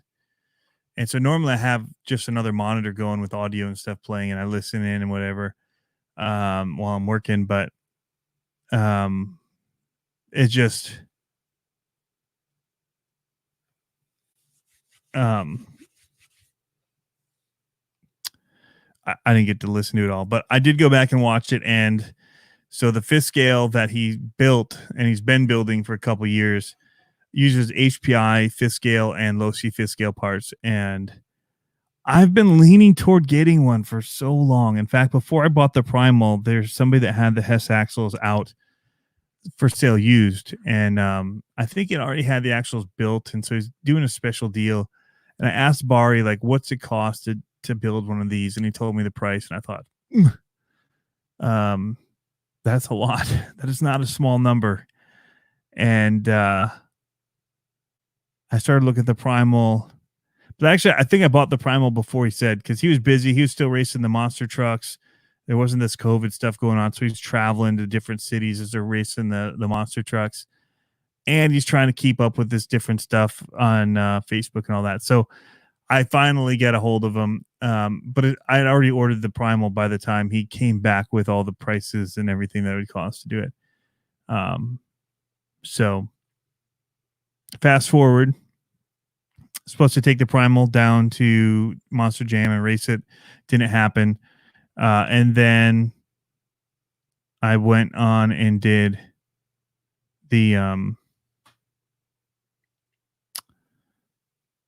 it didn't happen. So I bought that thing to race it there or at Richmond, and neither of them happened because of COVID-19. And so I'm watching this video and I'm like, man, oh man, that thing is insane. Then he posted a video after it to Facebook. And like, I don't want to go electric. Everyone wants me to go electric with the Primal. And I'm just like, no. Line in the sand, no. I like it just how it is. I'm not going to do it. I get long run times, whatever. It's awesome. It sounds so good. It's cool. It's so realistic. And I don't want it to go that fast because it's so heavy. It's going to hurt somebody. So I watched him. His is half the weight. It's a little bit smaller, and it was ripping wheelies, and it's going to be nuts. So I kind of had to simmer on it for a little bit. And I saw that Hess axles were up there, and somebody had been posting some stuff. And before Bar even went on this, Werner Sline, you guys may know him as like the guy that does all the backflips into the sand thing. He's got the home built monster truck, solid axles, the Max D, and he could make other cars do like all kinds of tricks in the air and land them. So he posted, it's like, what's going on with this? Somebody tell me about these axles. And then there's an old post, and I looked at it, and it's like, oh, there's 2 left, but that was like months ago, 3 left. I'm like, man, I'm just going to reach out and see. And man, he had 3 sets left of the axles. And so I started the process by just locking in a set of those. And then I was going to try and figure out the build along the way and try and cut corners and cut costs. And in the end, I was like, nah, just do it right. And so I just put it all in his hands, let him do all the ordering, just PayPal'd him the money. So, but it's a lot of low-C stuff. I had to lock down some stuff from HPI rod ends or something like that. And stuff's getting hard to find, especially with HPI parts support being low. But yeah, so no, that's the low-C I'm teasing about. If I got any text message from anybody, be like, we have no idea what you're talking about.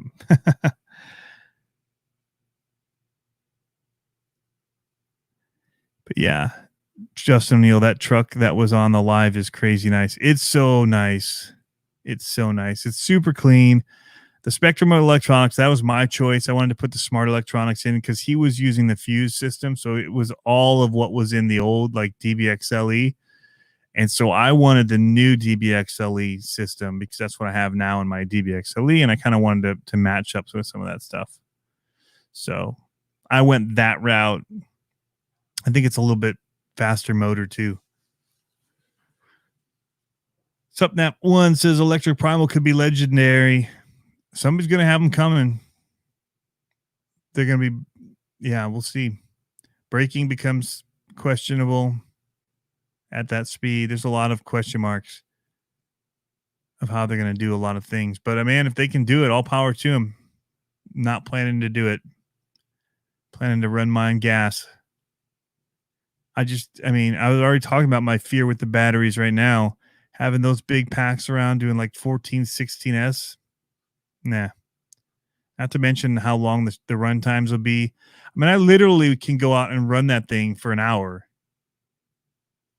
with gas. The cost of those big batteries and then needing multiple sets if I'm going to try and do anything with it. Nah.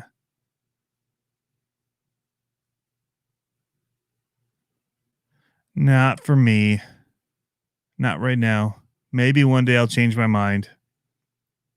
But And I'm not a purist. Like, I don't like nitros. I do wish the 5T was had an electric package, but it's not heavy like the. I think it'd be awesome to have an electric 5T, but I'm just not feeling it for the monster truck. Also, I'd probably only need. Yeah, I'd probably still be 12S though for 5T. So the thing about Bari's monster truck is it runs on 8S. So I just regular 4S packs like I do for the Creighton or the Losi DBXLE, and it still rips. So that's kind of where my head is at, running 8S and ripping versus 14 or 16S.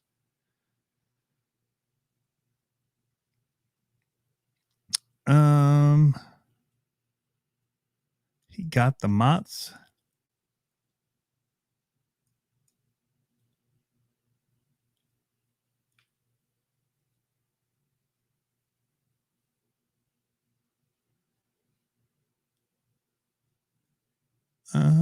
So yeah. 1 o'clock. 3 hours and 20 minutes. What's up that one? Thinking of buying a home again. Yeah, that's the other thing too, is I'm kind of looking at some one-to-one stuff. And so if I can curb some of this RC spending, because I mean it's a big output every month. It's a big output. I could probably up the one-to-one game from my Kia minivan. So we'll see. I'm in talks with my wife, and she's like, we don't have it in the budget. I'm like, I'm pretty sure I could find it. If I cut back some of my RC, she's like, yeah, well, I don't know how much you spend on that. And I'm like, oops, don't want to go there. No, she knows a lot of what I spend, but a lot of it comes from YouTube and other stuff. And then a lot of this tech stuff here goes through business stuff. So multi-use. There's the down payment. Yeah, Trail Critter. Real. Just you know what I'm looking at, man. But then it's got to be a Rubicon. Need the Dana 44s, right? If you're going to do it. So I've been looking at them used, but the price just doesn't go down. And that's actually a selling point in buying one, is that once it's paid off, there's still so much value there if you do want to sell it. Get some money back. It's amazing how much they retain their value. Mine probably wouldn't, because I would take it off-road and probably get myself in trouble with it and scratch some stuff. And yeah.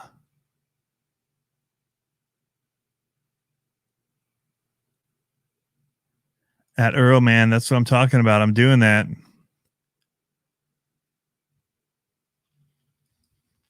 I mean, like I said, $100 on just diff oils and shock oil and didn't even realize it. And then the plastic cases to hold the pinion gears and a couple pinion gears. New in the box sitting in my office, SMT-10, Cloudbuster, Bomber 2. Bomber 2 is like $400, right? Mini Z, $200 sitting down in the garage unopened. So that's all within COVID, you know. $75 cardboard terrain show. Ain't gonna get my money back out of that stuff. JMRC finally done with Dragster number 2. That's awesome. The 1978 Pinto does 38 miles per gallon. Earl wants the new Raptor. I know. And so my wife's like, I'd rather get a full-size truck, 4-door. So I looked at, they're running 0% financing on the Jeep Gladiator right now, which is awesome because 0% is awesome.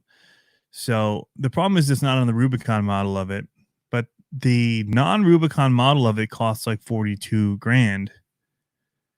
It doesn't have the Dana 44s, and it's smaller. Like the interior of it is not the way that the top of all. It just looks much more claustrophobic to ride in it. And I have two boys, and I know they're not going to be small boys when they grow up. Um, I look at the Rubicon 4-door, the Unlimited, and it looks much roomier inside. Leg room, shoulder room up here at the but in a big truck, I mean, they're big trucks, you know, so you can, there's changing subjects, not the Rubicon, but you go for like a 4-door truck and they're big. There's lots of room in those too. So, but they're even more expensive. So even 0%, the price on those things is insane monthly. The new Bronco also has my interest, to go off of what Trail Critter RC is saying.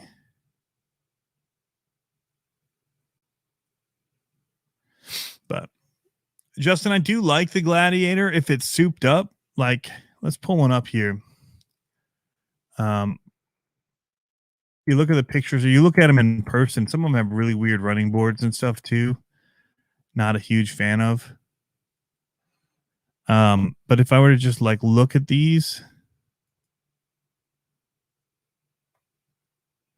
all right, look in here. I'm liking this one. All right, that looks pretty cool to me. Not this one so much. That's a Rubicon though, but this one looks good. The big tires on it. I'm digging that look.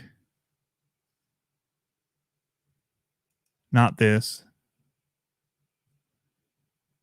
That just doesn't do anything for me. This is a variation on that. Looks amazing. So it's one of those things where it's got to look like this one looks absolutely awesome.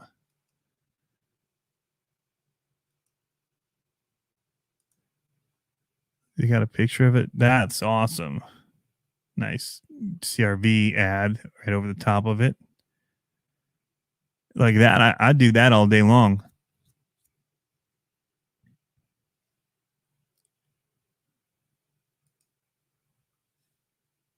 Yeah, that's a nice build on it. The lift on it, the steps there on the side,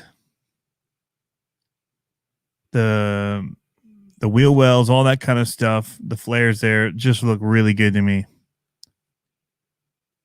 The black around the window going up here to that light bar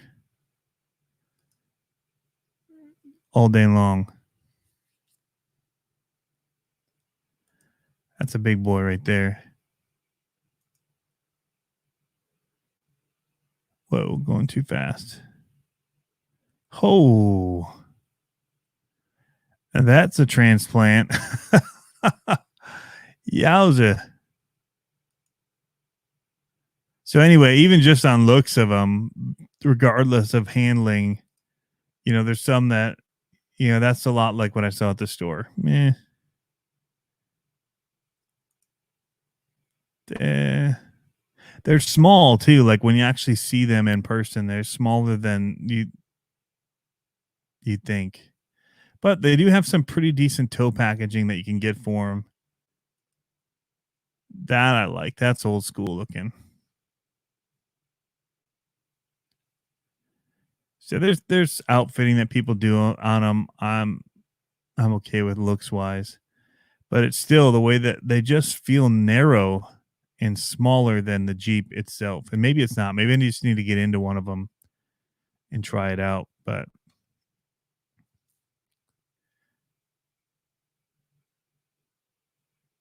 something that says you almost bought a 4-door. Froggy, stick with this 1990 Dakota. Yeah.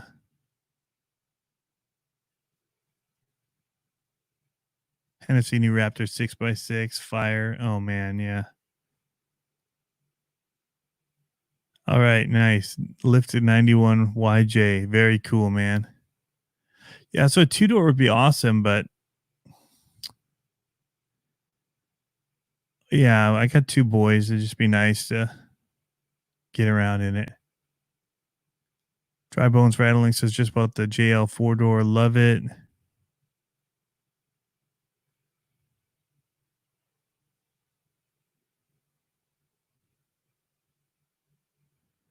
But yeah, I'm really curious what the new Bronco is going to be like and what performance it's going to have.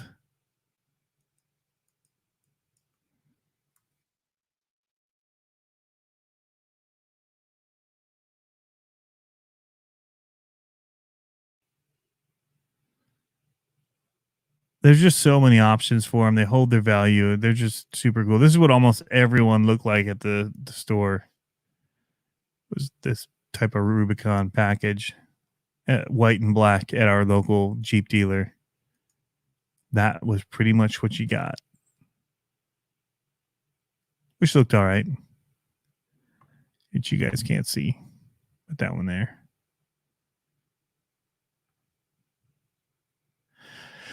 Alrighty, guys. Well, it is 1:17. I'm going to go ahead and get this wrapped up. Thank you guys for tuning in. Big thanks to y'all for tuning in, to RC Voodoo, to Mitchell, to Justin. Thank you guys for the super chats. It's been an awesome night. Wasn't sure how it was all going to go with all the tech stuff and the last minute setup of it all because it had all been torn down recently.